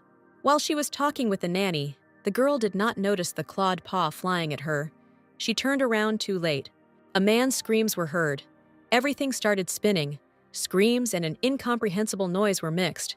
Everything also stopped abruptly. The girl's hand fell to the ground. There was a clawed paw on top, and blood. While Next looked down at his prey, reasoning that he had managed it without the guy. It was too easy. Edgar was flying on top of him with a sword in his hands. The guy ended up with the heroine, sat down, supporting her, holding her hand, worried about his brother. The young man gritted his teeth. His creation was attacked again. He became angry with the captain, and the chimera also howled. Edgar did not listen to Next's screams. He began to attack, deftly dodging the heads of the creature. The target was the boy. The man shouted loudly and gave commands to his beast, was angry that he was dodging, and was already shouting without holding back his emotions. Laurel knew that when an enemy is enraged, gaps appear in his body. The man was focused on Edgard, so the opportunity arose. The training was not in vain, and the heroine remembered that she could dissolve her aura around the sword, and it would be easy to control it, which she did. She delivered the decisive blow, and Next flew off the chimera. The beast itself fell. They succeeded. The enemy fell. The guy's body trembled. He stared in shock at the legs approaching him, touched his chest. This is the best creation, defeated. Laurel was interested in where her brother, without restraining himself, grabbed the throat, hovered over the enemy, next began to cry. Tears rolled down from his eyes, shouting that he didn't know. He sincerely didn't know. He forced him. The girl turned pale, guessed that this man was to blame for everything. He killed her parents. Large tears gathered in her eyes. He screamed in fear and backed away. The boy was only obeying orders, replacing his parents' horse. The tear found a way out, flowed like a stream, grabbed the sword tightly, whispered. She was ready to kill him and was determined. There was a bang, and the place was filled with red. The girl saw that the guy was missing. She gritted her teeth. He was no longer there. Eddie ran up, anxiously asking how she was. He approached from behind, carefully grabbed her sword, asked her to let go.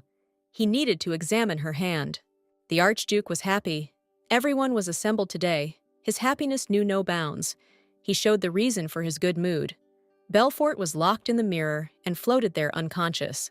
He squinted his eyes rather. The smile never left his lips, and wanted to introduce a person who deserves special praise. Master Katie, surprisingly, appeared before everyone as this person. The girl looked around at everyone. The Archduke folded his hands on his chest. With this, he said, "The meeting was over." Gradually, the people present began to disappear in the mirror windows. He exhaled, folded his hands on the cane, bowed his head, as if this meeting was very difficult for him. Next screamed. It was not his fault. He blamed the Archduke for his confidence being just nonsense. Ignis listened with her hands folded and her eyes closed, and the guy tried to justify himself. Waving his hands, he believed that that couple was too strong. But the girl raised her head. She scolded next. He forgot what happened 15 years ago and turned sharply towards him. The guy jumped up to the girl, grabbed her hands, apologized in fear, looked at him calmly, and waited for the hysteria to end. She lightly lifted the young man's chin with her finger. It is worth remembering only one goal, only one thing. They will begin to live without magic. The only important thing is the time when they can leave the Red Desert and live with their heads held high, holding their child in their arms. Katie quietly approached.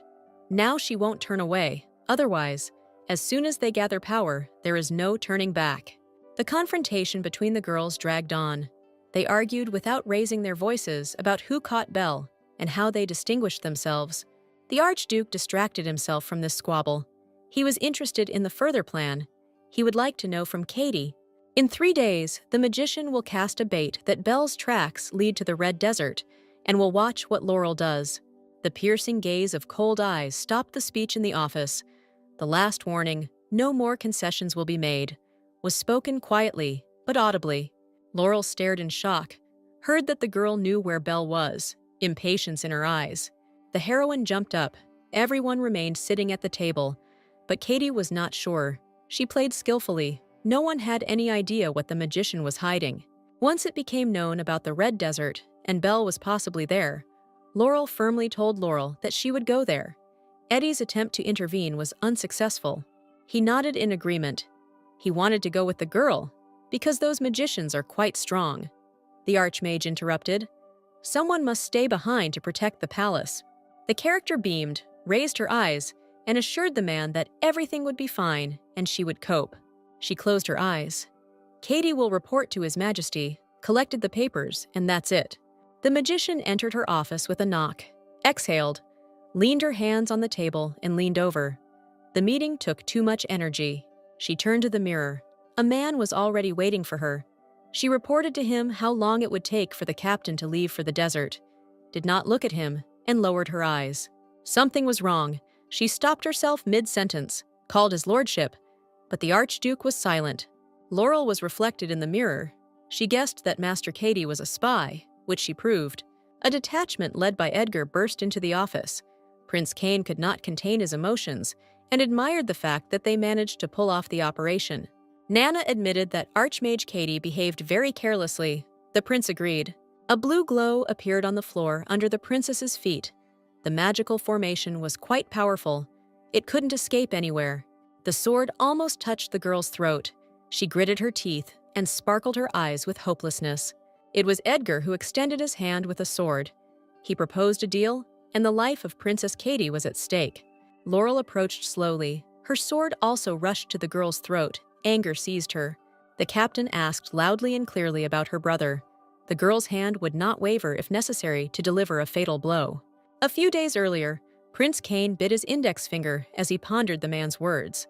That's when Laurel said about Katie's betrayal. Of course there was doubt, but her intuition told her, remembering his training, because then Belle should have been with them. But he went to meet Nana. Only the Archmage and Princess Michelle knew about the training. Eddie shook the letter. In it, the girl was a victim, so she did not participate in the conspiracy. Nana nodded. The magical trace, although weak, was precisely the magician. And besides, everyone remembered that the Archduke insisted on participating. He covered his mouth with his hand.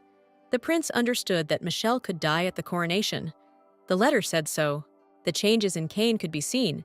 He immediately became serious and gave orders to check the mirror. It was surprising to hear about the shadows of the Ministry of Magic. The prince turned around and gave Eddie a smile. Now, Laurel was trying to find out where her brother was. But Katie calmed her down, assuring her that she didn't kill Belle, and there was no need to worry. The magician frowned and tried to find out what would happen to her sister, but the sharp sword silenced her. The two captains pointed their swords, pressed a little, reminded the girl of her position, not to dictate terms to her. She stretched out her hand. Katie's wrist glowed red. She had no choice. She had to open up. The boy appeared, as if in a mirror, unconscious. Laurel screamed, shocked by what she saw. Belle fell straight onto the floor. Nana ran up to him, touching him, and his sister also ran to find out how he was. Katie was left alone. She fell to the floor, holding her hand to her heart. She was wondering about her sister, if Michelle was okay. She asked to tell her. Laurel stood up and hovered over the princess, and loudly replied that she would not be the one who would kill Michelle if the girl had not already realized this. She threw a letter at the feet of the archmagician. "This will happen at the coronation of the prince," the girl said. Princess Katie shook all over, read the letter, not believing her eyes. Prince Cain stopped next to her. The captain showed the box in her hand and explained, pursing her lips, that Belfort had provided this item. They know everything about the plans of their group, so it's worth thinking about whose side to take at the very moment. Katie burst out. She talked and talked about why she was doing all this, that her name was nothing other than a princess. Although she was an archmagician, she was not recognized with dignity, and she was also upset that Michelle's husband did not pay attention. Tears streamed down her cheeks, crushing the letter in her hands. The girl sobbed. They were nothing more than hostages. Not everyone knew the truth. Jan promised to achieve recognition of their rights. Edgar could not stand it, and shouted that under no circumstances could the Archduke be trusted. Reminded me of an unpleasant situation 15 years ago, and who was sacrificed on the estate. Prince Cain knelt down on one knee next to the bowed Katie, apologized, and rethought everything he had said. The man did not know what the girls had gone through, apologized, and asked permission to correct his mistakes. Laurel and Edgar returned, smiling and egging each other on, the warm communication mesmerizing the couple. Suddenly becoming serious, the man was worried about the girl and apologized for not finding his brother quickly. She turned to the guy. If she sincerely empathizes, then let him accompany her to the coronation of the prince, she asked. And then she waved her hands, got embarrassed. If he has a pair, then it's not worth it. She tried to justify herself by saying that it was too suspicious to go without a pair. Edgar remained silent all this time, sharply leaned forward and embraced Laurel in a tight hug. In the rays of the setting sun, these two stood in an embrace on the path. The man could not allow her to go alone. Katie gave Michelle instructions on what to wear and take with her. She should be careful. During the tea ceremony, the girls said goodbye. The magician promised to return before the coronation of the prince. Cain handed the princess a handkerchief and explained that the archmagician would go to the tower with Nana. The girl had great potential. He complimented the girl. He liked it when she smiled. It was much better than tears. These words made the girl's cheeks red. Cain turned away, embarrassed, and it became awkward at the table. The prince burst out laughing, turned with the cup to Michelle. The heat burned his cheeks, but he remembered a funny story and wanted to tell it. Katie immediately understood who it was about. They turned to the archmage in surprise. They didn't know how she knew everything. The princess was delighted that the captain was caring for Laurel. The guy nodded, extended his hand, admitted that there was a group that was helping to create conditions for Eddie, folded his palms, and Michelle was happy for such care. He lowered his head, his face darkened, and admitted that now X Club was collapsing. But the princess put forward an idea and thoughtfully clarified with him. Kane beamed and turned to her joyfully when he heard that he could invite her people from the 2nd Battalion and find out better about the girl.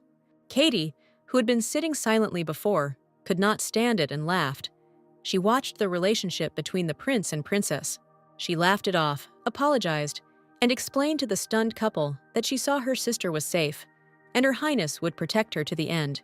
Edgar bowed his head thoughtfully. He walked in the pouring rain under an umbrella, toiling with anticipation.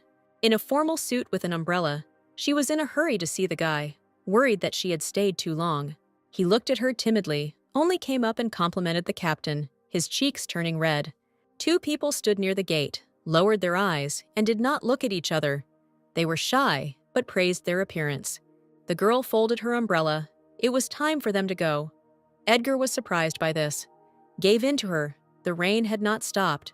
He jumped up, covered him with his umbrella, hugged him by the waist, and leaned over a little. It happened spontaneously and quickly. The captain did not think about his actions. 2 people walked down the street under one umbrella. The rain enveloped their figures, enjoying each other's company in such weather. This evening was just wonderful. There were a lot of emotions and impressions that they will remember for a long time. The heroine liked the evening, so she wanted to continue and waited where they would go next. The young man was embarrassed and asked permission to buy her a dress because they were going to the ceremony together and there would be a gift. They were greeted in the salon very pompously. Firecrackers were launched, whistles were blown, and the smile never left the faces of those greeting them. Because it was too loud, Laurel pulled out her sword and touched the woman. Her face darkened. This is a reaction to the sound. After an apology, the situation became clearer. The couple sat down on the sofa and began to listen to the owner of the stitch salon. The plump woman pointed to herself, proud that the captain had already ordered a dress for the girl, and looked at the man in surprise. The hostess talked about how the dress shouldn't hinder movement. The material was high quality. He leaned towards Eddie's ear and said that the dress was specially made for combat. The woman intervened in their conversation, offered to try on a dress. It was interesting. Laurel was embarrassed. When the character went to the fitting, Edgar was nervous. The hostess noticed this, calmed him down, and asked him to turn the book over. The woman just wanted to give a couple of lessons on how to behave when the marquise comes out. But she didn't have time. The assistant girls notified her that she was ready. The man's mouth opened slightly. His blue eyes opened. He seemed not to be breathing. A blush appeared on his cheeks. Embarrassed, Laurel looked out already dressed in a dress. The blue color suited the girl perfectly. The young man, all red and stammering, told Madame that everyone should go out and leave them alone. Everyone hurried to leave the room. A woman remained behind to suggest that if something happened, the hem of the dress could be torn off. The heel will be more stable, the madam continued. Laurel suggested that she collect her hair so that it would be easier to fight, and assured that they would add armor. Edgar could not restrain himself. He raised the girl's hand and kissed it, closing his eyes. Very beautiful, excellent work of tailors. 2 guys looked out from behind the tall bushes, clenched their fists and were angry. They did not understand why they should watch their own captain. Hidden, they discussed the fact that Edgar was in love with Laurel. This unexpectedly came to them. The discussion flared up at breakneck speed, each guy praising his captain, and the conversation touched on the status of each of them. One of them exclaimed that he would not allow anything irreparable to happen, raised his hand, and suggested changing the purpose of the operation. Suddenly, the elder approached and took him by surprise. The guys huddled close to each other and immediately went back on their words. The men began to argue. They didn't know what would happen if the captain got married. Laurel appeared from behind, and she was also curious what would happen. She folded her hands on her chest and waited for an answer. The girl was angry. She pierced everyone who was here with her gaze and asked again about the wedding that she herself didn't know about. Edgar was waiting for the heroine. She was delayed, although she herself suggested training in the same place. Her last words. Laurel came running, but she was not alone. But with a tied-up man, the captain's question remained on her lips. She showed small magical inserts in her hands and asked Eddie if he knew that some of his people and His Highness wore such things. The girl angrily asked the man. He raised his hand to his face, shook his head, closed his eyes, he guessed. But the captain would not like the answer. Laurel began to talk about the prince's distrust, and Edgar began to talk about his feelings. The two of them started the conversation and also stopped together. They suddenly fell silent and stared eye to eye. Their cheeks turned red. The wind ruffled their clothes, but they didn't pay attention to anything. The heroine quickly turned around and was about to leave. Without turning around, she said that they were postponing the training. She wanted to leave as quickly as possible. Eddie grabbed the girl's wrist tightly, asking her to stay, delaying her. It was necessary to clarify everything. He clasped her hand with his. If not now, then he doesn't know when there will be time for an explanation. He kissed his hand, closed his eyes, hoped that he would see in him not only the Duke or the captain of the 1st Battalion, but something more. He would try. He bent down, hope burning in his eyes, asking him to look, begging her, because caring for her was paramount. He turned away and admitted that he had liked the team for a long time. They had found out about him, so they were setting up such cases. He confessed and spoke about His Majesty's club, lowered his head, and called him the love of the Duke and the Marquise. Becoming serious, he put his hand to his chest and asked directly whether the heroine would accept his feelings. The captain noticed that the girl had doubts. He continued sternly. It was not a proposal, but the guy did not finish his speech.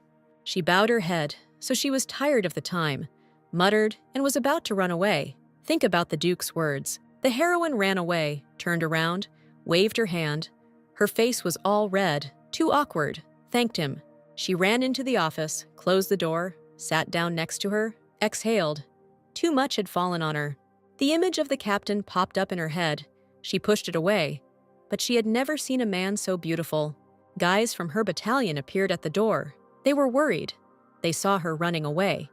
They assumed that she had somehow offended the club. When they burst into the office, the girl was already standing near the table, folded her arms on her chest, calm. Laurel realized that the men knew about the club and were silent and began to swear at them, offended that they did not warn. The girls tried to calm the fire, saying that Prince Cain ordered them. They could lose their knighthoods. They ran up to their captain and assured that they had created a counter-club to the LGM club against Laurel's marriage. If the heroine gets married, then the entire empire will lose its best knight. She was taken aback by such a statement. They couldn't help but agree that Edgar would be a good husband, but they couldn't lose Laurel, who would then lead them. She laughed out loud until there were tears in her eyes. It was nice for the character to hear it, an honor for her. She held the box in her hand. It was time to receive the letter, and she sent the surprised guys back. The box clinked, and a letter appeared. The girl asked about a date and immediately corrected herself that it was not a date. That other Laurel hoped that her marriage would be for love. And in fact, it happened. Maybe they will work out something. She covered herself with her hands, didn't know what to do. She really wanted to see the Duke. She was burning with desire. She seemed to understand something. She hurried to Sir Edgar, ran and did not look around. She was in a hurry to the man who had become dear. Edgar was working out in the yard, furiously swinging his sword, throwing out his pain from today's date. Laurel ran across the yard, shouting Eddie's name, surprised at her appearance, and watched as the girl hurried. Not allowing the man to utter a word, she hung on his neck, buried her face. A blush appeared on her cheeks, incomprehensibly grabbed her waist, hoping that he would notice her. She grabbed him tightly with her arms, thanked him, went straight to him. Edgar was confused. She began to speak hurriedly. When she first learned about the parallel world, she envied her other self. She explained that there, in another world, the heroine's parents were alive. They did not despise her. Her life was like that of a real duchess. The girl considered herself unhappy compared to the other one and pressed herself closer to the man. She pulled back, looked straight into her eyes. This investigation made me look at the whole situation with different eyes and changed my mind. Her parents are no longer here, but her boys are supportive, and the prince and princess valued her like a knight. She happily finished that the guy sees in her not only a fragile girl or a knight, he was able to see the real her. He surrounded me with care and kindness. I didn't notice it. A smile lit up my face. I found an approach. She apologized for running away. Now she's ready to answer the guy's question and also worry about him.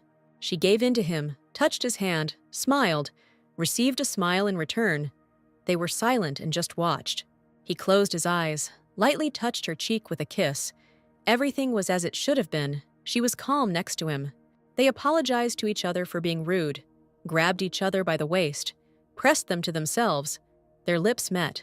Pleasure poured through the veins. A couple walked down the street, holding hands and smiling. Love surrounded them lightly and weightlessly. He cleared his throat, raised his hand to his lips, and suggested that in private they call each other something else, more tenderly. That would be only for the two of them. He continued to move, but got lost in thought, did not remove his hand from his chin, went through several addresses, and said that he would call Leah. It had been too long since anyone had called her that. She was confused and blushed. And when she brought her face closer and wanted to know what she would call him, she turned completely pale. So they continued to go through the appeal. Plans for tomorrow? Unnoticed, they found themselves near the gate. They came. They said goodbye, promised to see each other tomorrow, kissed them, hugged them by the hands, and their cheeks turned red. The next morning, they were busy getting ready for the meeting when Edgar's mother wanted to talk to him seriously. Laurel showed off in front of the mirror, straightened her hair, put on makeup. A happy smile never left her lips. But after waiting for the man all day, standing by the window, it was already sunset. No one came to her. She realized that something had happened. In a large, half-empty room where there were only mirrors, Ian was deciding exactly how to change tactics because all their intelligence had leaked. The Archduke closed his eyes and exhaled. Despite the fact that Katie had disappeared, they were still holding on. A man was shouting at him from the mirror. Unable to withstand the attacks, the young man spun around and struck, breaking the mirror. He spoke angrily, looked around. There was fear on the faces of those gathered. Ian didn't like how they would carry out their plan. He expressed everything that could relieve the anxiety of those in the mirror, but did not leave alone the thought that the plans might become known. The Archduke deftly got out of it, offered to throw bait. They would easily swallow it, and assured everything would be fine. In any case, they have a trump card up their sleeve that they can use, turn around, and throw it to continue their work. Yang sat down, grabbed his head, wondered where the princess could have gone. Next suggested that there was only one place. Ignis knew that this woman was in the magic tower. Accordingly, she entered into an alliance with the crown prince. The guy was indignant and succumbed to the girl. She believed that Katie was being helped only because she was a magician. There was no other reason. Everything in this world depended on magic, and she was indignant. Next took off his gloves and wanted to touch his beloved, but she abruptly removed her hand, reminded him of the mana, jumped up, and was angry because of the guy's self-will. Rubbing her hands, Ignis noticed that it was impossible to behave so carelessly. Ian began to pull out his sword. He extended his hand with the sword across the table. The tip touched the young man's throat and said his name in warning.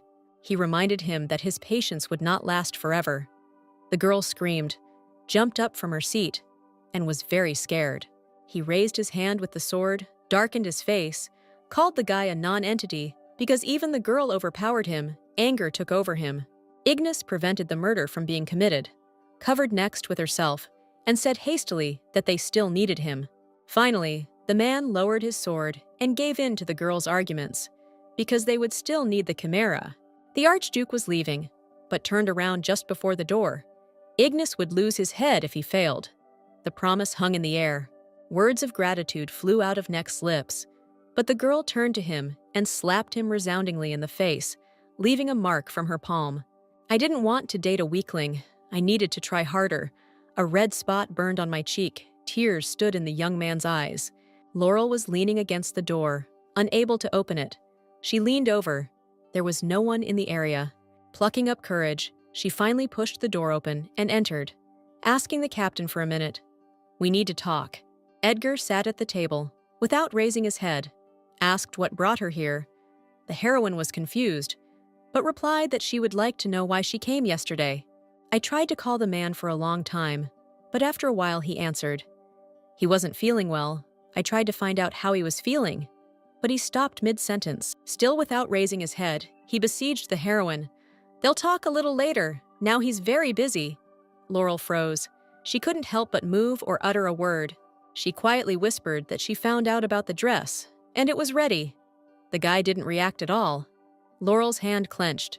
She made an attempt to invite her somewhere again, wrapped her arm around herself, and felt awkward. She cleared her throat, admitted that she was behaving rudely because Edgar had something to do and she was in the way, closed his eyes, and lowered the sheet of paper. She turned around and could go to the salon herself. Tears appeared in her eyes. She could hardly hold them back. She didn't want to burst into tears in front of the man. She slammed the door. Eddie was left alone. His hand clenched on the piece of paper. He growled without holding back his emotions. I remembered a conversation with my mother when I listened in surprise to how my mother said that kinship with the devils is impossible.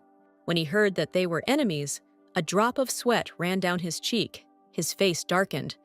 The young man's father was involved in the situation with the carriage. He squeezed his hand on his chest. "Couldn't believe what he heard, father." His eyes widened, his mouth parted. Anna didn't know all the details, lowered her head, exhaled. 3 years ago, her father supported the Archduke in his impulse to change power. Then the Ministry of Magic was only increasing its power. Then it realized that the Marquise, who had maintained neutrality, sided with Prince Cain. He was planning a murder. Edgar's father was aware, but did not intervene, did not warn. Although he knew about everything, tears streamed down his cheeks. The guy's body trembled, his fists clenched. He understood the reason why he refused the title. From a feeling of guilt, the woman looked away. He screamed loudly, without restraining himself. The father should have asked for forgiveness, answered according to the law for his crimes. But only Edgar thought so. He covered his face with a trembling hand, remembered the girl's pleasant words, and immediately imagined her with tears in his eyes. The heroine was greeted at the stitch salon with joyful laughter and smiles from the madam and assistants. The last time the meeting did not work out. The girls made a noise, were surprised that she was alone today, tried to protect the guy. He was working, but they stood their ground. Considering it rude, Laurel laughed. It was nice to have such concern. She asked me to look at the new outfits. There was a visitor trying on a dress, and Madame folded her hands in a praying gesture. And there was something to see. The stitch salon was the best in the city. There were many dresses, and they were all amazing, shimmering and sparkling. The woman started talking about the Duke's outfit. It was beautiful. She winked at her. Everything was repeated. I noticed that the girl was being offered outfits, but she chose a red dress, laughed, and timidly answered Madame's questions. She thought that they always give such names in this salon. The girl distracted her and asked if she needed a mirror. Suddenly, I recognized Ignis in this girl. She was posing and mocking Laurel, laughing, knowing that nothing would happen to her. Taking out the sword, she asked what the sorceress was doing here. Her yellow eyes sparkled. Anger wanted to come out. She exhaled. Ignis spread her arms. Didn't see anything wrong with it. She just wanted to buy a dress. She put the sword back. Because if a massacre starts, people will suffer. The captain didn't want that. She turned around and was about to leave. Decided to end it there and warned Ignis next time. But she heard the girl easily discussing her parents, including the Duke. Her eye twitched. Laurel couldn't just leave. She turned to Madame and asked to vacate the room for a few minutes. She needed to talk. Ignis laughed it off. What was said hurt the girl. Without showing her fear, she waved her arms and continued to hurt the captain. Then she pulled out the sword and buried the tip in the sorceress's throat. But the girl defended the honor and dignity of the royal family. But she put away the sword, bowed her head. Later, she would punish her later, because she understood that she was only a pawn in this game. Yellow eyes stared at Ignis. She said that she learned something here. There was no smile. She told me about the interesting rumors that are circulating about a girl in the Empire, Ignis Portia. The renegade, who was saved by the magic tower, left her for her lover. The captain spoke a lot about her. They even created the image that the girl was an unhappy witch in love, lowered her head, and darkened her face. Ignis raised her head. A flame was already burning in her hands. Let her not think that she was special. Her role was no better. She screamed, pointing her finger at Laurel. They only respect her because of her stupid aura. She couldn't restrain herself. She didn't achieve anything on her own. There was a loud explosion at the front door. The captain looked around. Someone was breaking in.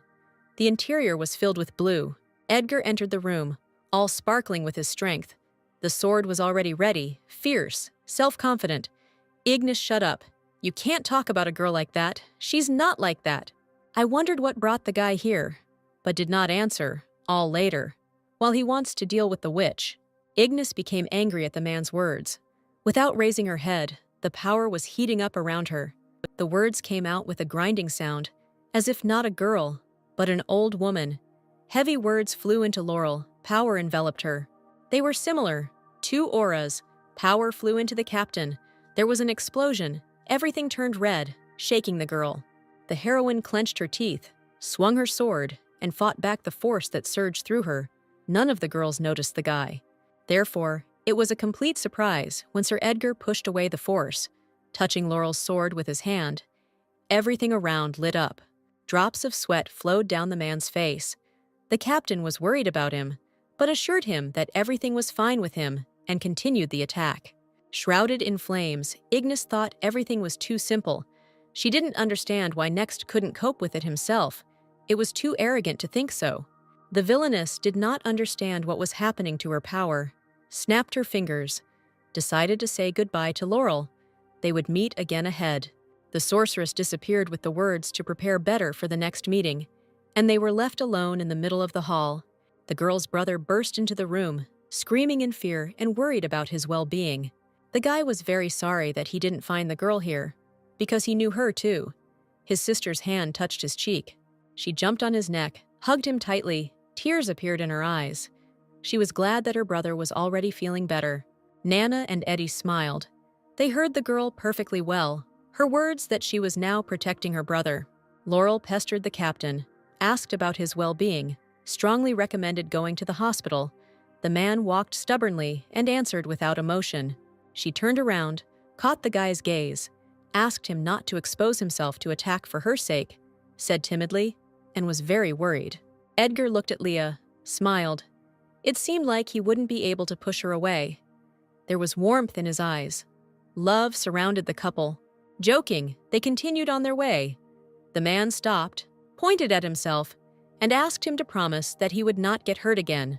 Eddie lamented and regretted that he didn't go straight to the salon, but Laurel raised her head and came anyway. He hugged her tightly, pressed his whole body against her, apologized for pushing her away and acting rudely. She raised her shining eyes to the guy. It's not scary. She will accept any excuse. She has already accepted the apology. He is dear to her. Hands met. He would wait until he was ready to tell everything. The captain confirmed that he would definitely tell everything. Ignis was angry, clenched her hands into fists, muttered obscene words. Next jumped up, did not understand what was happening. He noticed that there was blood on her hand, screamed, and carefully extended his hand, not daring to touch it. But the girl pulled back her hand, screamed sharply, and reminded her that she had already spoken about touching. Her face darkened. She turned to face him and began to accuse him of being to blame. It would be easier to deal with one of them now. Next suggested just leaving this revenge, and just being lost together. Living is all he wanted. She turned her face full of tears. She didn't want to give up. Because they had deprived her of everything, she couldn't just give up. Ignis could not refuse this. Tears flowed down her cheeks. She took off her glove, touched her palm to the man's. She would rather refuse him. Tears streamed from Next's eyes when he realized what his beloved was doing. The guy exhaled, confirmed that he sees everything correctly. Her strength does not disappear even when they hold hands, and whispered about her dislike for him. Next was always offended, teased and beaten, called a little rat, because he made strange creatures. The guys laughed, pestered Next on purpose, trying to get him to cry, held his animal. They found it funny and having fun. Suddenly, their hands became hot. They could not hold the crow in their hands and dropped it. The young man looked at it with his mouth open. They realized that it was the girl with magic. They squinted at her.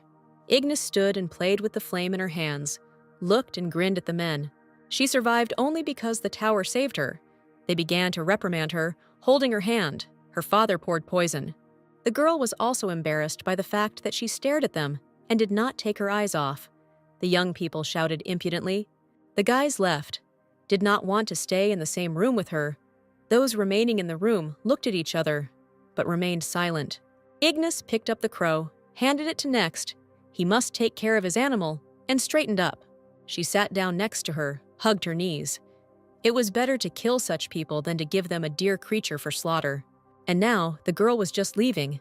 The guy tried to stop her, extended his hands, did not understand where she was going. Tears rolled down the man's cheeks.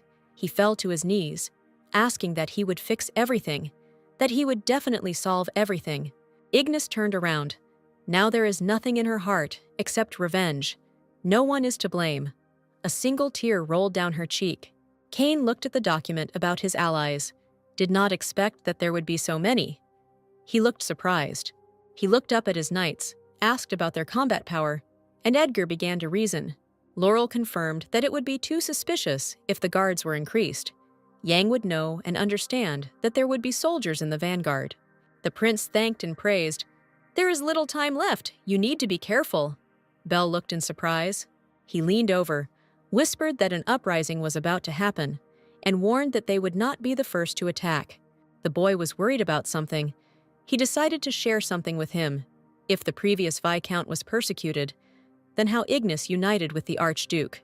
The prince closed one eye and tried to explain the reason for their union, which could not yet be called strong. Laurel and Edgar's eyes met. Cain shared a lot of interesting things in this story.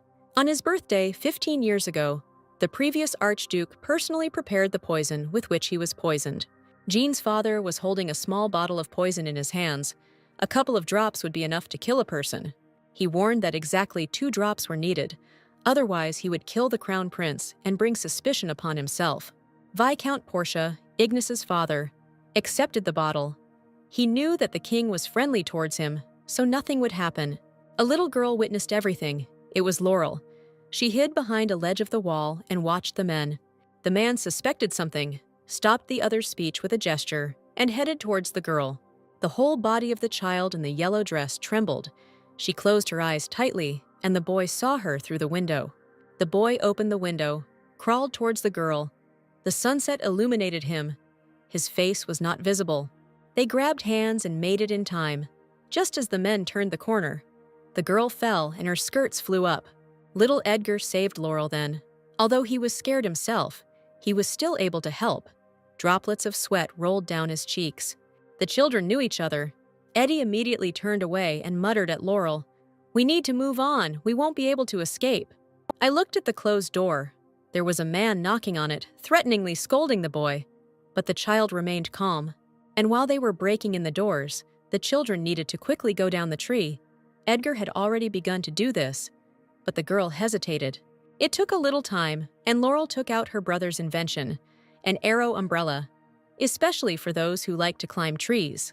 The children looked back at the men, who called them, and promised not to do anything, but the children were already standing on the railing, about to fly off. A joyful, evil grin appeared on the Viscount's lips. He caught and was now holding someone with his hands. The children were grabbed and tied up, while the man examined Bell's handiwork, recognizing his innate ability. They looked at the children, wondered what to do with them, but decided not to touch them for now. Prince Cain would be removed. Then they would no longer be needed. The Viscount looked piercingly. "They will serve his son when he becomes crown prince," he promised. "Magicians are needed to erase the memories." They left the children in the room, went to the banquet themselves, and they will be watching this couple already there. Little Cain was in a large hall among people. They greeted him and rejoiced at his arrival. His Highness noticed that something was wrong with the Viscount of Portia, but the man assured that everything was fine, and in turn brought congratulations. He showed me a bottle, brought it especially for them, a delicious drink for this event. He couldn't miss it. Cain's eyes opened. The boy cried out, "They know this drink. They talked about it." The man laughed. "Enough only for His Highness," he answered with regret, and a wine glass appeared in his other hand. "He presented it to the prince," the boy's father joked, smiled joyfully. Cain was looking forward to when he could finally try it. The prince took the wine glass in his hands, was already bringing the clear liquid to his mouth, and the Viscount was also egging him on. The boy paused, turned to his father and called him. The glass was extended, his fate was sealed. The prince wanted to share it with Gin, with the same man who handed over the poison. He shuddered. His piercing gaze did not leave the wine glass, and although the boy made timid attempts to not allow him to drink, he grinned and assured that there was nothing wrong with it. He lowered his eyes. A drop of sweat rolled down his cheek, and his father's hand clenched on his shoulder. He heard the child calming and trying to protect his voice. Cain tried to insist. He wanted to share the drink, but the Viscount rather rudely gave advice that he shouldn't share if he didn't want to offend the giver. The liquid has almost touched the lips of the little boy. He has almost taken a sip. Just a little, and there will be no turning back. A voice came from the door, which announced the poison in the wine glass. A thin child's hand clasped the doorframe, and there were rope marks on his wrist. He stared dumbfounded at the speaker, opened his mouth slightly, put away the wine glass. His Highness was no less surprised. Edgar opened the doors. His whole face was wet. Tears were streaming down his cheeks, shouting about the poisoned wine and that he couldn't drink it. The children, left alone in the room, whispered. Eddie was worried about the girl. She had tears in her eyes. The heat scorched her cheeks. The boy reassured Laurel. It's not scary. They will just erase part of the memories. His calmness was transferred to her. Edgar was now more worried about the prince because he was in danger, so he tried to free his hands. This is what subjects of the Empire do. They were like brothers. He gritted his teeth. It was his duty to protect. Tears rolled down from powerlessness. He gave many reasons to get out. While he was groaning and trying to find something that would help untie his hands, the girl screamed that he needed to come to her. She explained that her father was the commander of a battalion of knights. She must always stand up for herself. There were no more tears. When the boy turned around, she began to gnaw the rope with her teeth. The determination in her gaze made her realize that the girl had grown up dramatically. Eddie's hands were free. He happily showed her, exhaled. I remembered my father's trick well. We stopped near the door. It turned out to be locked. Again, the girl began to fuss, hissing and swearing. It only took a second. She pulled out the ring, found it. If the child was lost and couldn't get out, the boy interrupted her, holding her with his hand, asking her to slow down. There was no time. I couldn't open it, the ring hissed, got hot in my hands. I didn't understand what was wrong with it. I looked at Eddie. Laurel walked away from the door, in some kind of surprise. The boy was knocking on the door and shouting, hoping that they would be heard. Then the boy remembered his father's words. If the problem is not solved, then hands are used. He picked up the disc and carried it to the door. Eddie raised this disc over his head and hit the door with all his might, shouting for it to break and open. Tears streamed from the eyes of the little boy, who tried so hard to save his friend that he was very sorry. He turned around with tears, told the girl what had happened, smiled through his tears. He had succeeded. The boy ran out and shouted with a smile to Laurel that they would see each other again. But now he was in a hurry and did not want to slow down. The little heroine wanted to run too, asked to wait for her, but the movement became slow. When Edgar ran into the hall, shouting about the poisoned drink, everyone heard his speech and froze in anticipation. The Viscount's face darkened. He realized that if the harm was revealed to anyone, his entire family would be executed. This cannot be allowed. Jin looked at his father, noticed how his hand reached into his inner pocket, called, but the man did not notice, immersed in his thoughts. He took out a bottle. If he drinks the poison, then everything will work out. If only he himself can correct the situation first.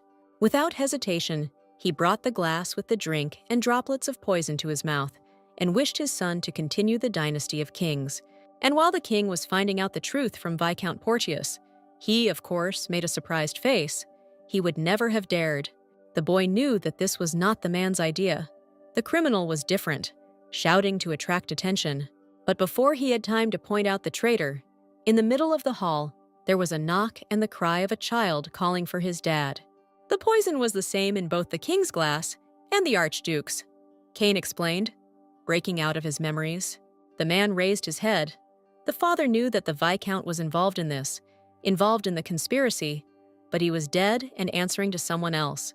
The king resolved the matter by executing Viscount Porteous and his entire family, a bloody day with great reluctance. Bell folded his arms and argued with the guy that Ignis survived, and the children continued the work of their parents. The uprising must begin no matter what. The knights listened carefully and understood that this was required. Belle didn't know that Laurel was there. He gave in to her, trying to find out the details. The girl didn't talk about this situation. She turned around and was touched by the fact that Edgar was small, but so courageous. Where did that come from in him? Belle didn't know anything yet, so he exclaimed joyfully and embarrassedly that the captain had someone. The news about the chosen one shocked him. He rushed to congratulate and shake the man's hand, and immediately bombarded him with questions. Everyone laughed. The prince and captain knew the truth. Belle smiled incomprehensibly, and Laurel lowered her head, her cheeks turning red. Kane turned to the boy, shook his finger, and confirmed that the rumors were true about the fact that Edgar liked his sister. Continuing to laugh, the prince confirmed, spreading his arms, and there was silence in the room.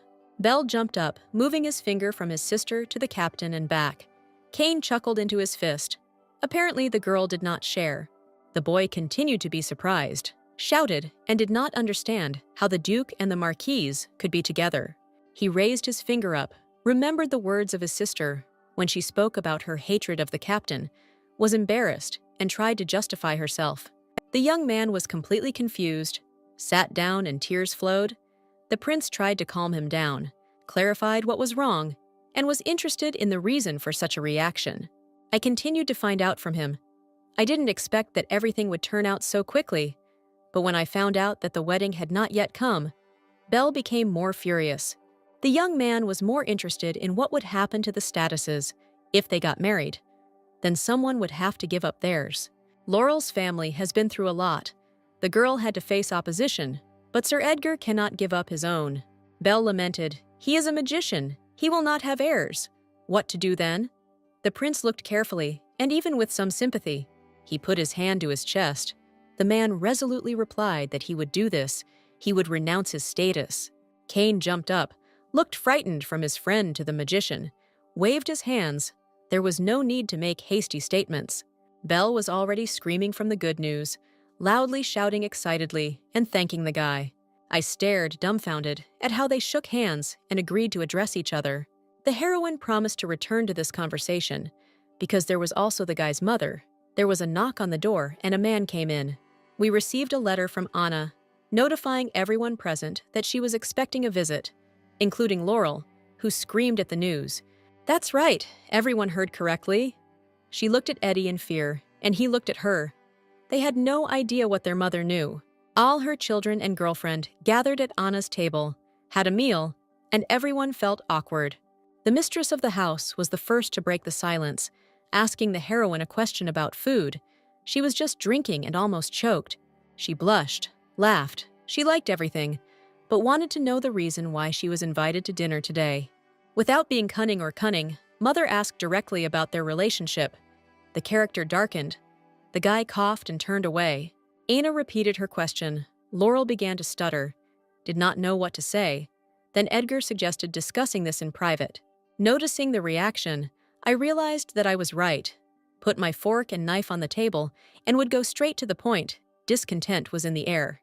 The children were old enough, which means they won't play. It's a wedding right away. The woman began her speech, raised her eyes, the same blue eyes as her son's. Edgar's brother intervened. It was too early to decide.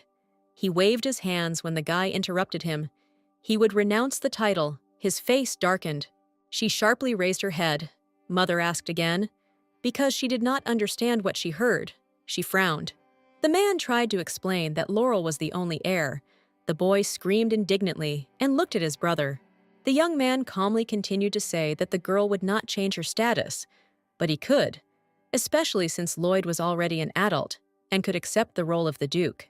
The heroine shook her head, touched Eddie with her hand, turned to her mother that nothing had been discussed yet, and tried to smooth out the situation. Anna looked straight at her son, asked only one question, whether he was sure of his decision, and waited for an answer. Laurel darkened and lowered her head. Edgar was determined. Mom was waiting for an answer. He spoke seriously, confirmed his words. Silence reigned at the table. Anna's face darkened, and her brother was confused by the upcoming status. Mother closed her eyes, exhaled, and said that this was good news, an unexpected recognition. They raised their heads at her, shocked by such a statement. They did not understand why there was no scandal. Eddie gave in to his mother. He was interested in this reaction. She didn't want to ask anything else. The woman sighed again. She didn't see any point in it. Anna said wearily. She understood everything. She had probably been thinking about this for more than one day, and closed her eyes. She turned to Laurel, smiled. She liked her, laughed, and felt warm feelings for her future daughter-in-law. Mother asked me to address the girl on a first-name basis.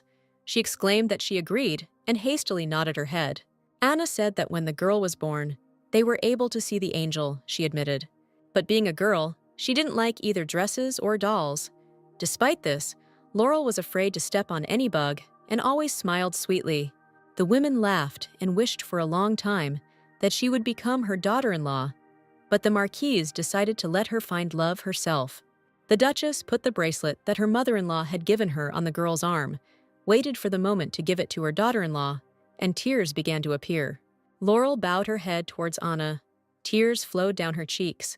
Such a woman laughed. It was pleasant for her. The rest of the evening passed calmly. The girl bent down to say goodbye to her household, and everyone came out to see her off. Edgar kissed her hand, wished her a good journey. The heroine was embarrassed. They would see each other again, she was sure of it. After closing the doors, the guy thanked his leaving mother, but he was confused by one detail, which he asked about. Anna turned to her son. She spoke sincerely then, but one thing still bothered her. The man clasped his hands, preparing to answer the strangest questions. She remembered the incident. The sins of their family would not go away.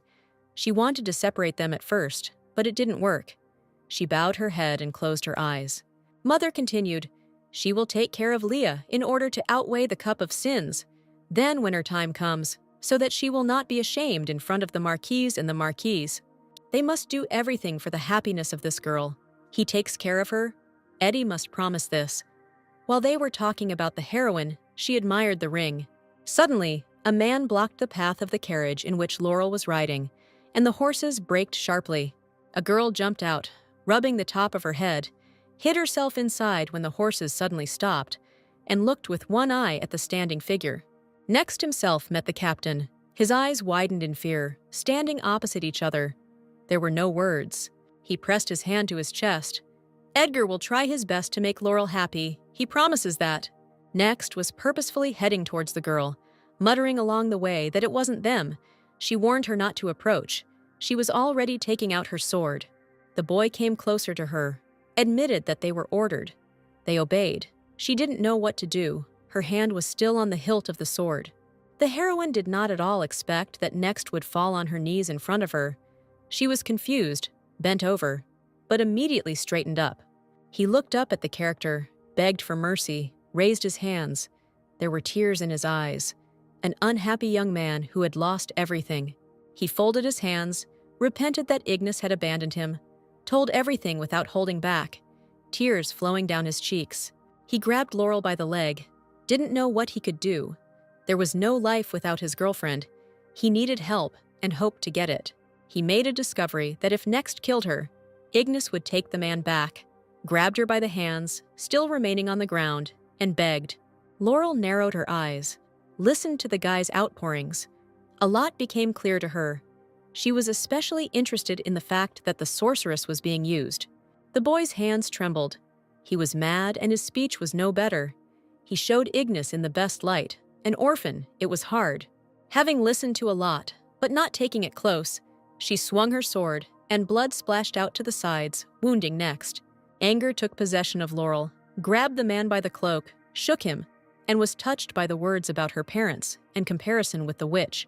Continuing to shake the young man, through clenched teeth she reprimanded him for his family. There would be no mercy. A white glow spread. The heroine turned around, would gladly stick a sword into him, fights with herself, will not do this. She left the man lying on the pavement, climbed into the carriage herself. Too much has changed with death. The girl calmed Edgar. He covered his face with his hand and asked her for forgiveness, waved his hands and laughed. He grabbed the heroine's hands, squeezed them, closed his eyes. He shouldn't have let go of one. He knew about this possible option. He pressed her close, promised to see her beloved off every day, and tried to argue. A letter from another Laurel distracted her from the pleasant words. There was a box on her lap. She opened it and saw the message. The girl said, reading the letter, that she was interested in the dish that Eddie loves, because she eats everything cooked with great appetite. Laurel began to ask, laughing. The peaceful life of the family was at stake. The man thought, chuckled. Eddie joked. Leah laughed, darkened at his own joke, apologized, and said something stupid. The guy became curious about how they got married. The girl told how it all happened, about courtship and parental approval. The heroine's cheeks turned red. She pressed herself close to the young man and considered the man very sweet and caring. I couldn't resist the temptation and gave a kiss to the girl. Her eyes widened. Her cheeks turned red. She accepted the kiss and returned it. She pushed her away, bowed her head. Her cheeks became even redder when she timidly asked the young man at what moment he fell in love with her. He admitted that at first he didn't pay attention to the heroine, since they already knew each other. But when the two of them were investigating the case, something caught his attention. After that incident, he could no longer take his eyes off the girl, and when she came to reprimand him, he fell head over heels in love. Edgar thought, if that Leah is not a knight, then how he fell in love with her, raised his hand to his chin, because his love arose during the investigation. This question was curious. Laurel was eager to ask her, looked at her with a smile, and would wait for an answer. He clasped his hands in his lap. It was awkward to ask, but he also wanted to know about the character's feelings when he appeared. She laughed. I'm sure she wouldn't want to know. I thought that he would tell me now. But the girl stuck out her finger and laughed very loudly, and said that it was a secret. So time passed. Happiness seemed so long. They clung to each other, joked, laughter flowed throughout the room. Laurel wrote a letter to herself, telling her when and how her Eddie fell in love with her, fascinated by how she behaved with the knights. Now it became clear why the captain was not interested in other girls. She put the letters in the box. There was also a question about falling in love between another couple. After a shower, I was going into my room, drying my hair with a towel. When a letter arrived, a sound was heard. She pulled out the towel and began to read without removing it. As she read, her eyes grew larger. Sweat streamed down her face.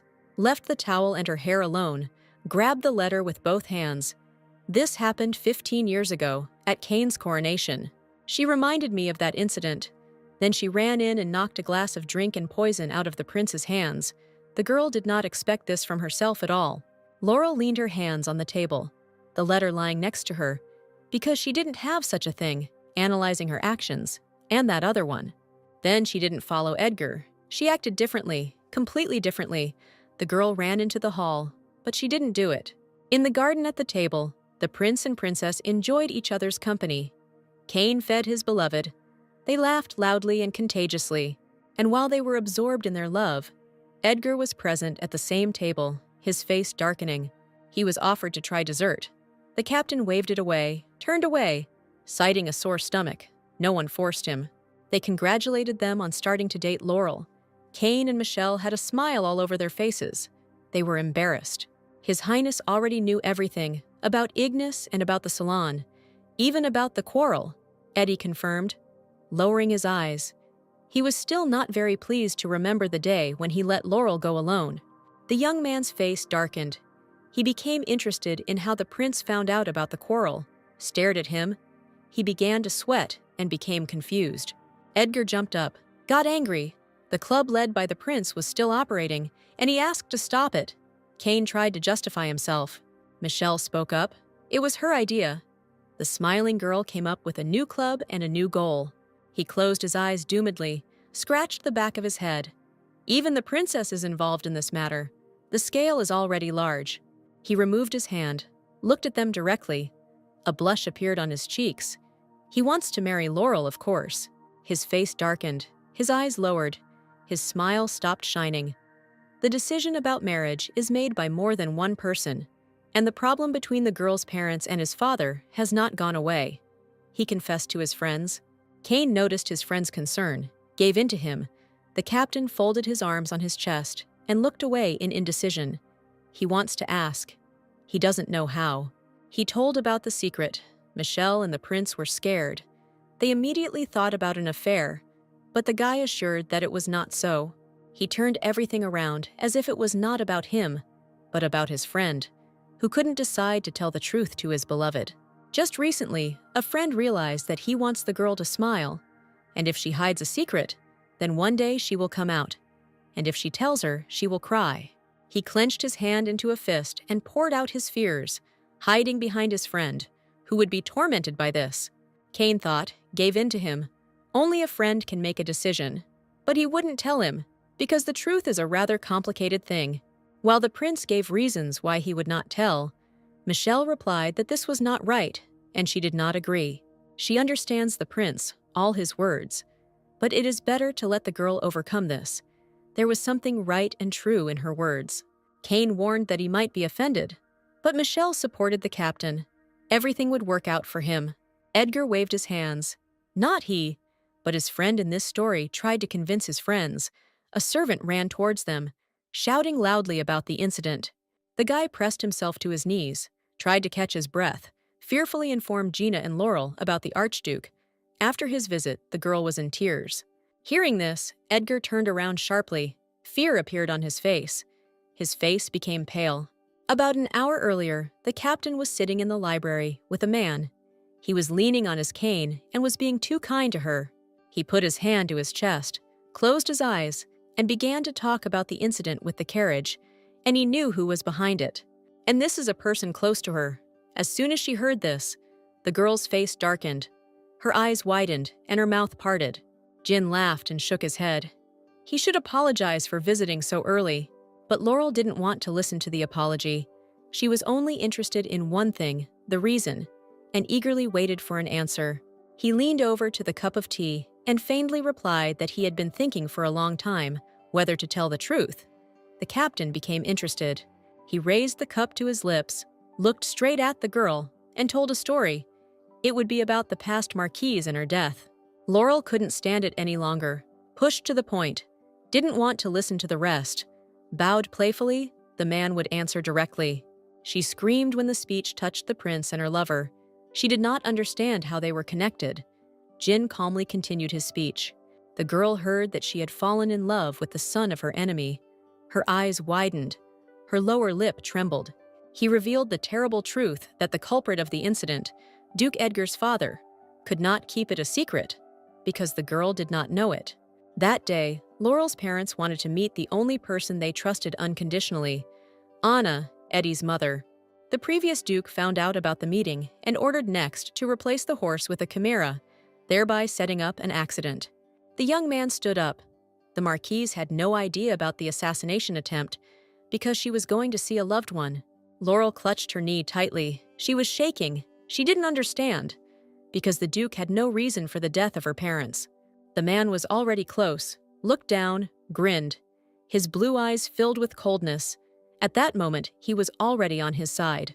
The click of Jin's heels was heard in the silence as he left, but continued to talk about the conspiracy and raising the status of the past duke.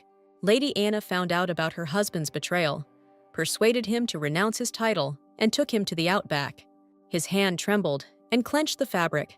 And finally, he said that he was not to blame for the death. He just wanted to lure him to himself. Jean found himself next to Laurel. The girl sat gloomier than a cloud, lowered her head, and simply listened to everything he told her. He leaned towards the captain's ear and suggested that Edgar might know everything. The whisper gave off a headache. Laurel surprised the Archduke, stood up, was confident in the young man. Not like that, she stated decisively. She thanked her for the story, walked away to the door, and already touched the door handle with a trembling hand. She herself would ask the captain. She opened the door, held it, turned to the man, and asked his lordship to leave. The Archduke left with a loud sigh, mocking the knight, assenting and pushing him to ask personally. After he left, she sank down holding the door, covered her face with her hand, scared the guards near the door. The guy rushed to her, trying to find out what was wrong with her. She ignored the soldier's worries and loudly slammed the door to the room, thereby causing surprise. Approaching the table, she quickly began to write something on a piece of paper. Did not raise her head. She was in a hurry. With a trembling hand, she put the message into the box.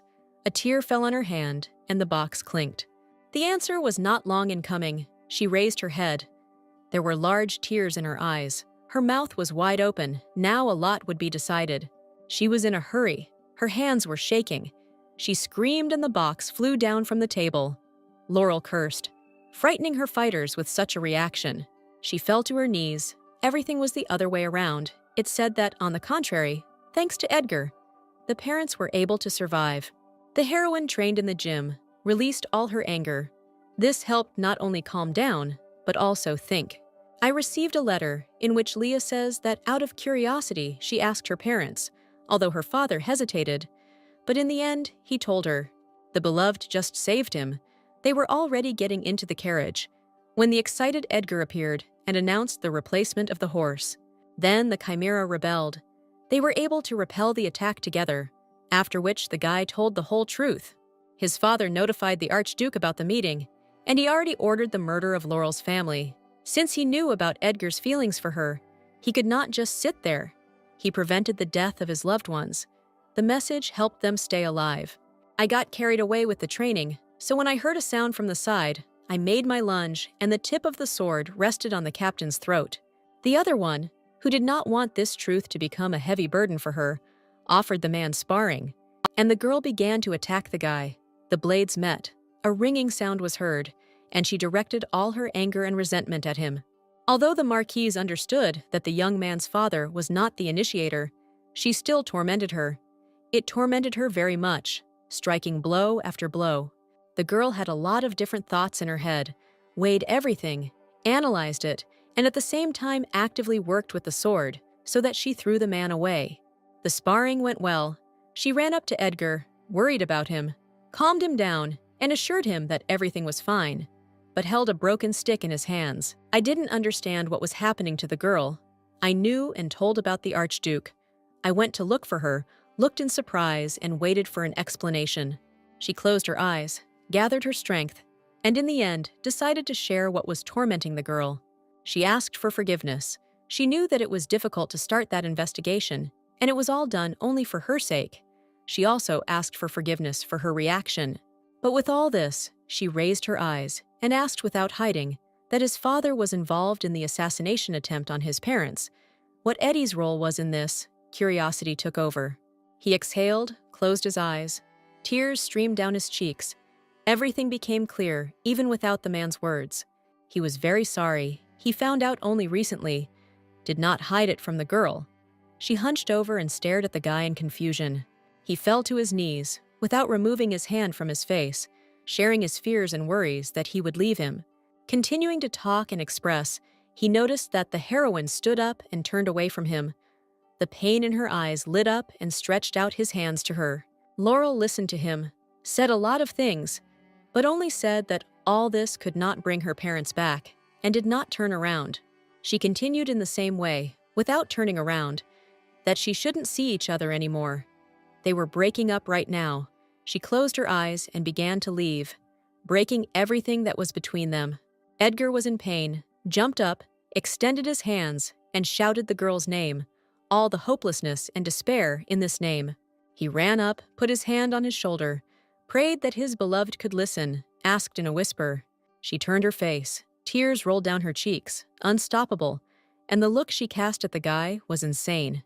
She turned around, leaving the man behind her, and continued moving, although he asked not to leave, but he understood that he would never return. He fell to his knees, covered his face with his hands. No matter how he asked, no matter how he begged the heroine, she silently left, leaving everything that was between them behind.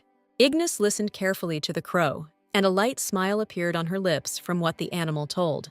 Leaning on the railing, she was very pleased that the girl was on the edge. The man did not turn around, but squinted his eyes. Archduke Jin chuckled, closed his eyes and leaned on the handle of his cane, hoping that he could not stand the nobility and truth. He slightly embellished the version that Laurel presented, told about the meeting of the Marquise, and what happened next. Everyone present in the hall was pleased with this event. Ignis sat down on a chair, remembering that moment, grinning. They were in such a hurry to get to the Duchess that they forgot about their safety. The discussion touched upon both Edgar and his mother. The boy's father lost heart and ran away, and Anna betrayed her friends and saved her husband. John twisted the truth. The Duchess, in his version, knew everything from the very beginning. An evil grin touched her lips. I turned to Ignis and asked about next. This question took me by surprise, but she continued to examine her fingernails. I remembered her words. The uprising is very soon, but the girl waved it off and didn't know what was wrong with him. He rudely interrupted the attempt to justify himself, reminded how their fathers died. The words rang in the room. There was no hiding from them. The man stood up and now towered over the girl. They swore that they would overthrow this weak-minded prince. Jin sealed. The young man was already leaving when Ignis admitted that Next would return, stopped and nodded. She snapped her fingers and sparkled with fire. He couldn't live without her. The villain was sure of that. Next was sitting under an old canopy. His lowered head indicated his thoughts. The girl appeared unexpectedly, and the guy had not yet seen her. Noticing her, he ran screaming, but miscalculated and tripped over a stone. Stretched out on the path, the witch did not speak. He bowed his head, begged to forgive him. Remaining in a bent position, he persuaded and poured out his soul how hard it was for him without his beloved. He will no longer become a hindrance. The girl's hands gently lifted the guy's face. It was drenched in tears. She carefully examined his face, noticed the wound. The young man was embarrassed. The tears kept flowing, but they became a little less. She promised to teach a lesson. She fell to her knees, embraced her, and so they cried about their love, thanking Ignis for returning to her. Bell stood near the door and hesitantly raised his hand to knock, doubting how best to proceed. He was worried about his sister, and finally he decisively called Leah. But the girl was sitting with a glass of water and turned to her brother. She turned back, nodded. Everything was fine. She didn't talk. She got away with a dry answer. The young man was confused. The girl's younger brother sat down next to him. He listened to the story of how the parents died and who was involved, nodded.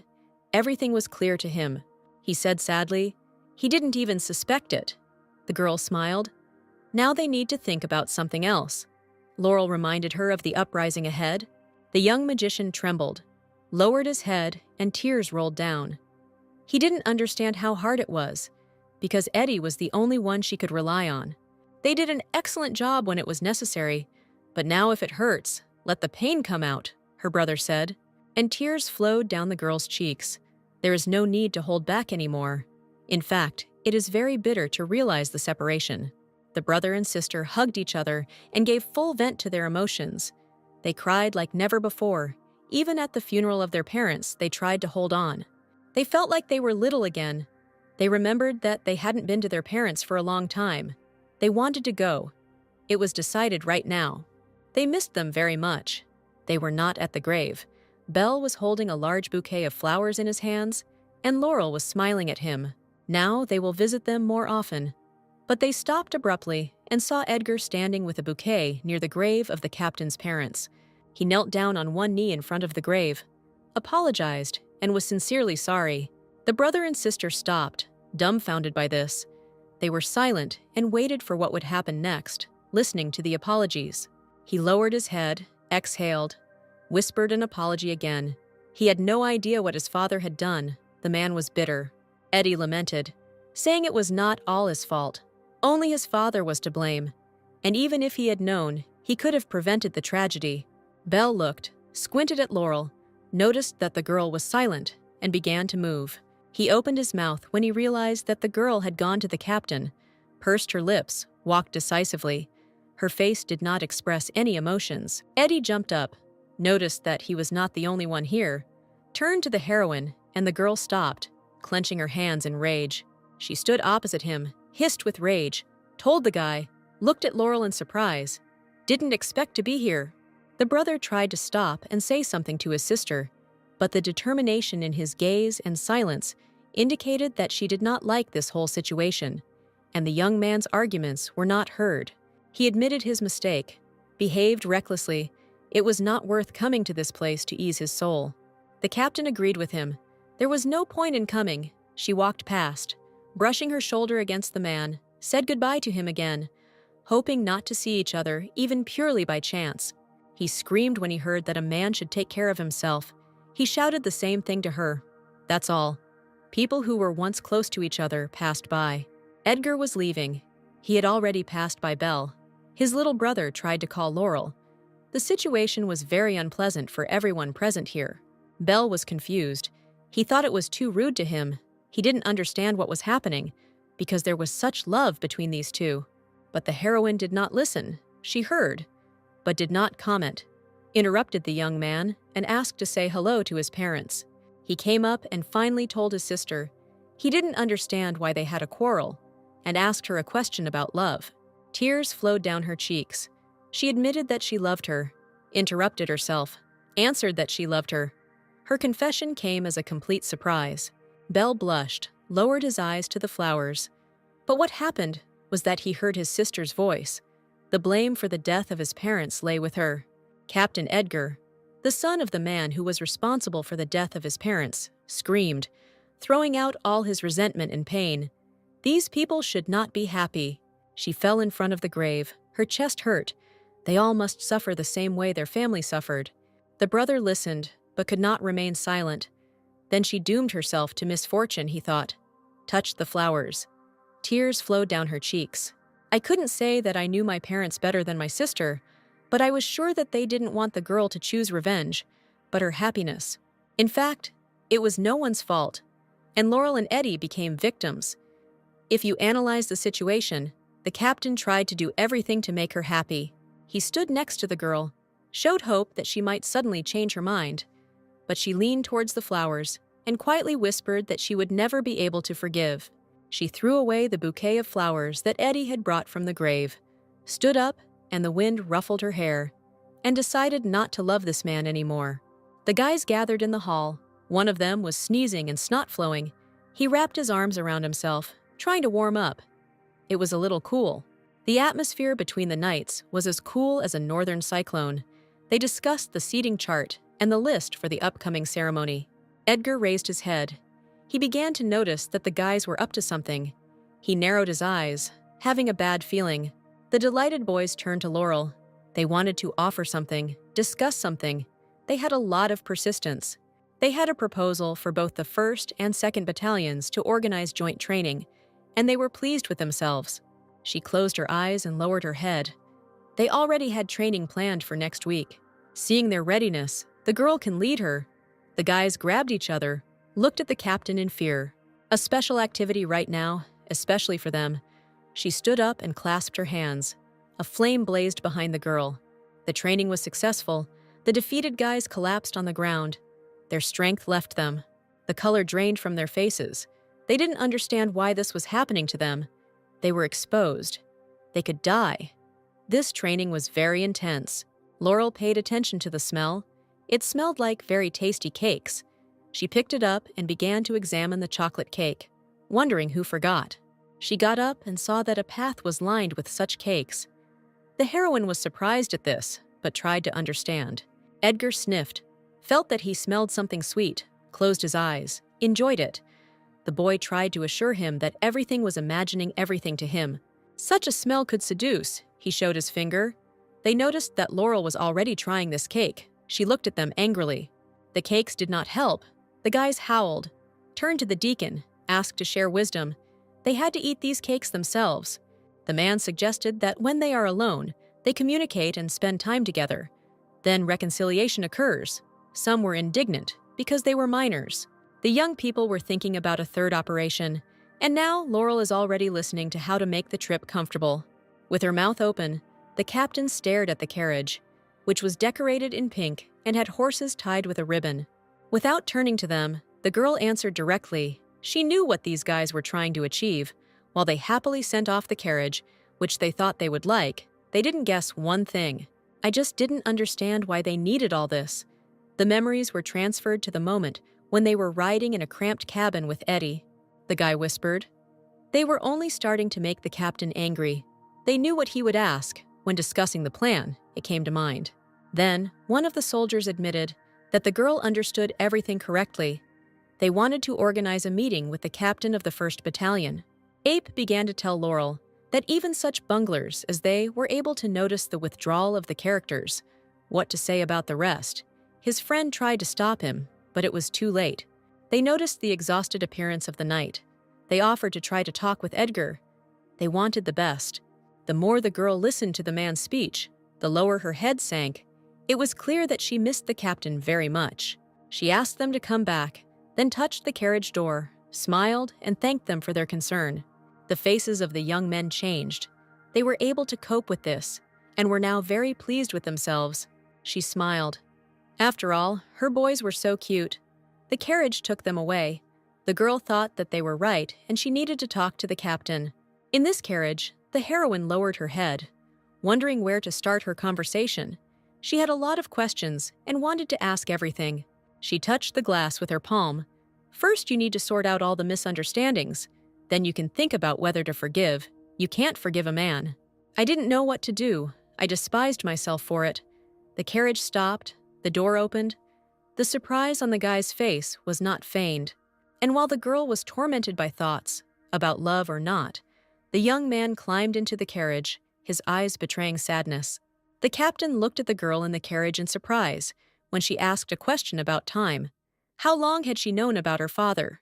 She didn't look up and said that when her father found out about their relationship, he wrote a letter to his mother. Eddie didn't dare get inside. The guy tried to explain that there was no deception. She didn't look at him anyway. She replied that Archduke Jin said everything. Edgar heard the version with his mother and father, screamed when his father refused the title, referred to his poor health, and his family believed him. I gave in to the girl. All the words were sincere. There were no lies then. Resentment and pain rang in my voice, which still made me look at the man. He raised his head, exhaled sharply. His eyes turned into small buttons as soon as he heard about the trial and his father. He lowered his head, bowed in front of Laurel, turned away, as she thought, the expected result. She closed the carriage door. There was a request. She talked about it, so that the captain would stay away from her, she reminded her.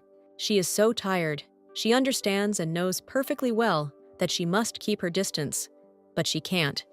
She listened with her head raised, her face turning pale. She asked me to help her with this. When they arrived and began to descend, they heard a call. Someone was calling them. Kane's servant came running to them, barely caught his breath. They urgently needed to bring these two into the office. They learned that there would be no uprising at the prince's coronation. The couple was surprised. In His Majesty's office, they sat down on soft chairs, were impatient to find out the reasons, and hurriedly asked about the uprising. They began to offer options from whom they could find out. Laurel would ask another from herself, Eddie from an ally at the holiday. And so they acted harmoniously and deftly together that Kane looked up from his papers and opened his mouth at this. The man interrupted them. He would have liked to, attracted attention to himself, continue preparations for this uprising, completely confused the knights. He clasped his hands, put his chin on his hands. If they believe in this and the uprising happens, too many people will die. Therefore, we need to act strictly according to plan and keep the rest secret. And that's what we decided on. There are 2 days left before the birthday. They are guided by the information they received from another world and are preparing for anything. The Archduke will be with the red-haired girl, and the attack will happen after the first dance. The other Leah told all this. As planned, Laurel and Edgar will be in the center of the hall, dancing and guarding His Majesty. The captain clearly informed. He clasped his hands, clapped. Kane's face lit up when he heard the plan. Praised the two. He was happy with everything and liked everything. The man nevertheless expressed doubts about their dance, asked to try to dance. Eddie tried to deny it, but the girl easily agreed. She stood up and extended her hand to him. They shouldn't arouse suspicion, so it's worth practicing. If she wants it, they can try it, he agreed, and extended his hand, touching each other. We went out into the street and couldn't find a better place, but the heroine assured us that she would come over, and it was worth trying without music, to get into the beat. Edgar blushed, leaned over, extended his hand, asking her to dance. Laurel was waiting for this. She wrapped her arms around the man's shoulders, met their eyes. Memories enveloped them. Moving in a dance, everything that was good between them was remembered. Although she tried to keep her distance from the young man, it happened under the pretext of dancing. She pushed him away, turned away. It hurt too much. Let him take care of himself. Laurel left sadly, with melancholy frozen in her eyes. The captain looked after her with the same melancholy. 2 days later, the maids helped the girl get dressed, straightened and tightened up something. Edgar was also getting ready, buttoning up his doublet. His mother came, handed him a sword, and looked back at her. The doors opened. The marquise entered the hall. She was announced. Everyone raised their heads in greeting. The soldier could not stand it and asked Edgar to come down, because the captain had already been announced, rolled his eyes, did not like that he was sticking his nose into everything, and took a glass of champagne from the tray. The guy tried to find her among everyone, turned around, couldn't find her. Then Eddie got indignant. She was right in front of them. I couldn't stand it and shouted that the most beautiful girl in the hall was Laurel. The heroine heard this, but did not look for the source of the scream. But she turned her face, clenched her teeth, began to get angry. This was not the most appropriate time for jokes. They announced next to meet Archduke Jin and the beautiful daughter of Baron Emer, a red-haired girl hiding behind a fan. Making his way through the crowd, the character felt like déjà vu. Everything was repeating itself. It seemed familiar. Suddenly, he brought out a glass of wine from his thoughts, which ended up on Laurel's dress. She was doused with it, and now they were apologizing. The girl stained her dress. The heroine watched with wide eyes, but feignedly reassured her that she had magic tricks to remove the stain. She asked if I could borrow it for her to clean. Laurel lowered her head, trying to figure it out. The dress on the girl also seemed familiar. Edgar came to the rescue. He brought a napkin. He wouldn't have time, because he couldn't wait for the first dance. She mentally thanked the guy. A man led me away, asking how I was doing, rubbing a red spot on my chest and frowning. The king began his speech, raised his glass. The prince and princess stood behind him, thanking His Majesty for the arrival of the guests. The king raised the wine glass high. "The Council of 12 will open this holiday with a dance. Eat, drink, and be merry," said loudly. Laurel and Edgar began to dance. The dress hugged the girl's chiseled figure, and the couple looked very harmonious. They imperceptibly squinted their eyes, shared their observations with the guy that it was. "With Archduke Ignis," he agreed, and slightly raised his eyes. He brought his face closer to the heroine, whispered barely audibly that he was taking upon himself the protection of the prince after the dance, and asked her not to take her eyes off those two. The dance ended. The gentlemen bowed, saying goodbye to their ladies, and asked Leah to be careful. Laurel felt magical power, so she instantly transformed, took out a sword from her things, and the people nearby screamed in fear. She looked around the hall and suddenly realized that she had been scammed, especially when she noticed that the lady with the Archduke was smirking contentedly. Someone else used the spell. The girl next to her was not Ignis. She stood in the form of an old maid on the balcony. Throwing a fireball and flying to the floor with it, she burst out laughing and called them stupid. Edgar appeared right in front of His Majesty, trying to protect him, and ordered him to leave, which is what Cain did along with Michelle. The captain had no weapons. His soldiers shouted to him, and the marquise flew across the entire hall to their aid. Before she even had time to think, to realize, the body itself began to act, covered Eddie with itself, the man screamed. Tears appeared in the girl's eyes. She would rather die herself than let this man die. She clenched her teeth. She bowed her head, lowered her sword. It's worth admitting, but it happened. She fell in love with her enemy. But Edgar could not allow his Leah to die. He put his hands behind his back and plunged into this red haze, looking at the girl and smiling at her. The young man tried to get an answer from the girl. Asked when she started liking him, he wanted to know.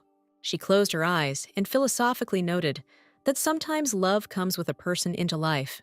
She took his hands in hers and explained that with every workout, with every meal, he came into her life more and more. It took a long time before the girl realized that this was love. Leaned over and kissed his hands. She raised her embarrassed face. Heat scorched her cheeks, but now she is sure that she loves a man. They laughed and joked, becoming serious. The girl asked if Laurel died during the uprising. What would he do? She became curious. She started saying that she would need to move on with her life and meet someone. Eddie interrupted, assuring her that everything would be fine with her. He looked straight. He would protect her, he promised, even if necessary, at the cost of his own life. The young man's eyes did not lie. And now it just happened. He couldn't live without her. The girl tried to hold him back, stretched out her hands to him, but it was too late. The heroine turned pale. She became scared. People were screaming around her, and she couldn't believe that Eddie had saved her. Magic fireballs were flying at Laurel. She raised her hands, warning her, shouting to beware. The captain defended the royal couple. The prince screamed. Michelle was on the floor, did not turn around, asked the guy if he was okay. Everything was fine with them, they assured her as they stood up. But Eddie, they were worried about the man. She lowered her head, darkened her face. The character was holding back tears. Red grooves appeared under her eyes. She would cry later. Now she couldn't let the tears fall. The safety of His Majesty is important. The captain would agree with her. So they prepared to defend Kane, her battalion lined up behind. It is necessary to hold out until reinforcements arrive. The Archduke grinned, looking directly at this defense. The prince was glad that his father was not here. He peered into the faces. Otherwise, the old king would not have survived so many traitors to the nobles. Lord Ordo, the guy's friend and assistant, held the princess's hand and entrusted Kane to take her to a safe place in the garden, to her father. The man was indignant that the prince also needed to be saved, turned around, shouted that he would stay. It was time to win and help. Edgar dropped out. They began to argue about what would remain. He wanted to help. The prince did not give in to him. Then Michelle intervened. They had better leave. She begged. The Lord looked back at her. Thereby they will help Kane. He will not worry about his beloved. He pointed out where they needed to go. The girl asked to survive. The man took her away, but she constantly looked back. Kane was determined, held the sword. This was his battle too, so he stayed here to help. The soldiers rushed to the attack, shouting and holding their swords ready. This was their battle. They must stand up for the honor of the prince. The warriors shielded Laurel, asked to deal with the magician, and then they themselves. The sorceress stood on the balcony. She threw magic balls. The blade of Prince Kane and Archduke Jin collided, clenched their teeth, fought back. No one wanted to give in. He could not contain his emotions. The man screamed and swore that he could not allow such a mediocrity to be at the head of the empire. The nodules on his face began to move with anger. The sword whistled, and a wound formed on Jin's face. Blood and sweat flew to the side. He threw his head back. It hurt. Kane was filled with anger. He, in turn, could not allow such a heartless bastard to take his place, it was said. The girls confronted each other. Laurel repelled the fiery attack with her sword. Ignis directed the full power of her power at her. Crazy speeches came from the sorceress. She laughed at the captain, egged him on to praise her. Because she killed the enemy, not wanting to listen to such a thing, she swung her sword. There was an explosion, and Ignis was thrown back against the wall, lowered her head on her chest, did not try to get up. She no longer had the strength to do so. Walking on thin ice, saying such words. The tip of the sword was pointed at the girl so that she was pinned to the wall. Laurel towered over her. A creature with 3 heads burst into the room, smashing the wall, smoke emanating from it, sticking out its tongues, spinning, looking for a victim. The captain screamed loudly. At the last moment, she was thinking about her only dear person. If she had known, she would have forgiven earlier. Everything lit up with blue light. She closed her eyes, looked carefully. She was protected by the guy's sword. Opening her mouth, she watched Edgar, who was covered in scratches and wounds, rushed into the attack and apologized to the girl for the delay. The chimera was not alone. They filled the room. The princess was taken away, but creatures blocked her entrance. She became confused and ran in the other direction. Lord Ordo was accompanying Michelle when one of the chimera's heads bit the man's shoulder, screamed loudly. Pain overwhelmed him. The girl ran up to the Lord, touched his shoulder. His body trembled, and a creature approached them. Michelle covered herself with her arms, hugged herself. This is the end. No one will come to her aid. She screamed loudly. Tears flowed from her eyes. Suddenly, something fell on the monster, crashing loudly. The girl staggered back and began to fall onto her back. The old king commanded his warriors. He needed to save the princess. He led the army, repelling the attack of those who dared to attack. The princess's sister arrived on time. Katie helped defeat the chimera, smiled at the girl. They made it on time. The woman persuaded the magic tower to come to the rescue, and the magicians did a good job, repelling the attacks of the monsters. Belle was worried about his sister, asked Michelle how and what. Lowering his head and hiding his tears, he told about Laurel and Eddie. Katie refuted the girl's words about the captain. He is more alive than all the living. Looked to the side and saw a blue glow. Laurel saw Edgar, smiled joyfully. Her face immediately changed. Tears were still standing in the corner of her eyes. The prince got into the conversation. Interrupted. He is of course very happy for their reunion, but we need to deal with all this first. Kane looked around those present. The forces were equal. Next on his chimera, Jill and the sorceress. The girl saw the company from the prince's side, laughed. There were more of them, holding a ball of fire in her hands. But the Archduke did not change his mind. They must kill everyone. Laurel announced that she was taking over Ignis, and then she would provide cover, and he, in turn, would take on next. And everyone rushed into battle. The heroine ran screaming and putting her sword forward. The skirt of her dress developed, rushing to the attack. Jin and Kane fought with swords, and immediately shouted, ordered next to attack with the chimera. But Edgar attacked the boy. First, you need to fight this young man. Covering himself with a sword, he went to meet the monster. Ignis was distracted by Next, cursed. But then she attracted Laurel's attention. There's no point in getting distracted now. It's inappropriate. While talking, the girls splashed out offensive words at each other. The magic concentrated on their hands, opened their palm, and light poured out. Laurel ran up and struck with such force that a beam of light spread across the entire room, the attack pouring towards Ignis. The girl was thrown back against the wall, fell to the floor, her hair scattered on the floor, and a warning came from above not to do tricks. Blazing in yellow power, Laurel warned that this would be the last time the enemy would be spared. Next cried out the name of his beloved. Got distracted, Edgar attacked. A creature shone with blue light. The young man began to fall, thrown from his back. The toothy mouth rushed towards the heroine. The guy shouted not to touch his beloved, but managed to turn towards the chimera. Edgar slid towards her, did not show curiosity, but the girl was already fending off the blow and shouted to him all right. Next was happy about the regeneration of the chimeras, smiled, but turned to the girl, saw her rise, which meant she was alive. The captain gave the order. One blow is needed, just one, in a vulnerable spot. Let the girl distract him, and he will deliver it. I noticed a red thing. I need to strike there. Then everything will be decided. Next howled and swore. Laurel had almost defeated the guy, reminded her not to stand in the way when she heard Ignis flying towards her. Edgar immediately shouted about a vulnerable spot, ordered to hit there, and waited for her to do it. Ignis, who was running towards Laurel, suddenly slowed down. A stone thrown at her stopped the girl and arched her back. Next stared in surprise at his beloved, watched as blood came out of his mouth, was confused, fear reflected in his eyes. He whispered her name, blood appeared on Laurel, dripped onto her cheek. Without raising her head, she did what was required to protect herself. The crossed swords of Jin and Kane trembled. Was it really necessary to go so far? The prince was indignant. He asked to look around. Here the hall was supposed to be filled with laughter, and he was suffering from the uprising. His Majesty was lamenting. Jin could not contain his emotions. He shouted, "That's why Kane is not suitable for the role of king in this empire." The man was indignant.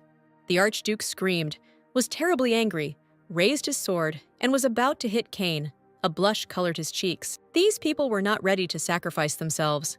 The prince struck. Jin fell, grabbed his ribs. The young man reprimanded him. He shouted at him, without mincing words. His greed only leads to senseless deaths. He didn't understand this. Kane squinted his eyes, examined the tragedy, and saw that Next was sitting next to Ignis, who showed no signs of life. The young man screamed, asked the girl not to leave him. Tears streamed down his cheeks. Some people treat these two as unfortunate magicians who chose love. Remembering their first meeting, it was necessary to look at it differently. Ignis's hand touched the boy's cheek. The warmth in his gaze had already faded. Blood flowed from his lips. She called him a fool. His hand weakened. He fell, turned away, and closed his eyes. The loud cry of a wounded animal rang through the hall. It was Next mourning his beloved, holding her tightly to his chest, swaying with his body. Kane looked menacingly. Now everything was finally over. The man couldn't believe his eyes that it all ended like this. The man waved his sword, shouted, Why was he worse than him? The prince wondered, did not address anyone in particular. The creature that now occupies the throne is not the case. He opened the mirror and disappeared into it. He simply stepped and ran away from the place. But he suddenly stopped, locked in this mirror. Katie couldn't allow it to end so easily. She held out her hand and kept it locked. He tried to get through, to get out of the mirror. He pounded on the mirror. He would get out and kill everyone. He threw out a promise. Everyone gathered around the mirror where Jin was imprisoned. The prince calmed his anger. It was all over. Laurel looked around, saw Next sitting next to Ignis, turned to him, sitting alone next to her. A girl walked in the middle of the night, her hand bandaged, writing to that other Leah, telling the events that were happening in this world. She also talked about Michelle, who was more glad that she was safe than that everyone was alive. And now the girl knew her place in the kingdom. She also told about her brother. He has been somewhat gloomy lately, having enlisted the support of the tower. He promised to make them improved boxes. I looked at my hand. There was a box in it. I managed to keep mine, which I was glad about. As for her personally, Edgar ran towards her, also with a bandaged hand, calling her by name, concern in his eyes.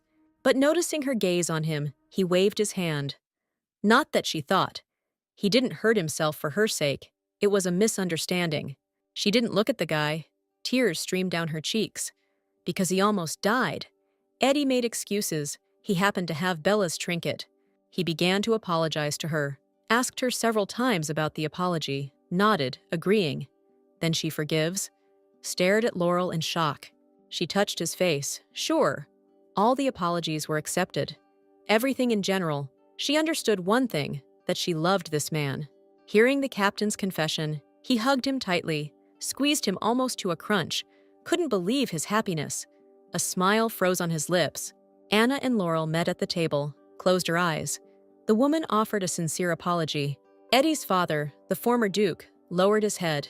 He was ashamed. Tears froze in his eyes. The brother leaned towards the girl, put his palm on her hand, looked into her eyes, as if supporting her. No one expected that the captain would accept an apology, because since childhood, she had loved this woman as a mother. Some sins cannot be forgiven. The lady is forgiven, but not the duke, who will not ask for the death penalty. And this is where Leah's generosity ended.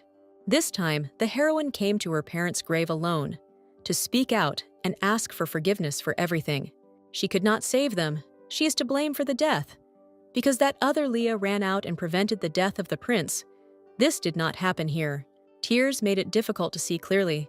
But the girl smiled, because finally, she did not consider herself to blame for the death. Kneeling down on one knee, she chooses to be happy, which is what her parents wanted for their children. She laid flowers on the grave of her mother and father. Now a bright streak awaits her. She has made a decision. Edgar was walking along the corridor when he suddenly heard a strange sound, screams and arguing, in his office. The guys listened to how to do it, put their hands to their chins.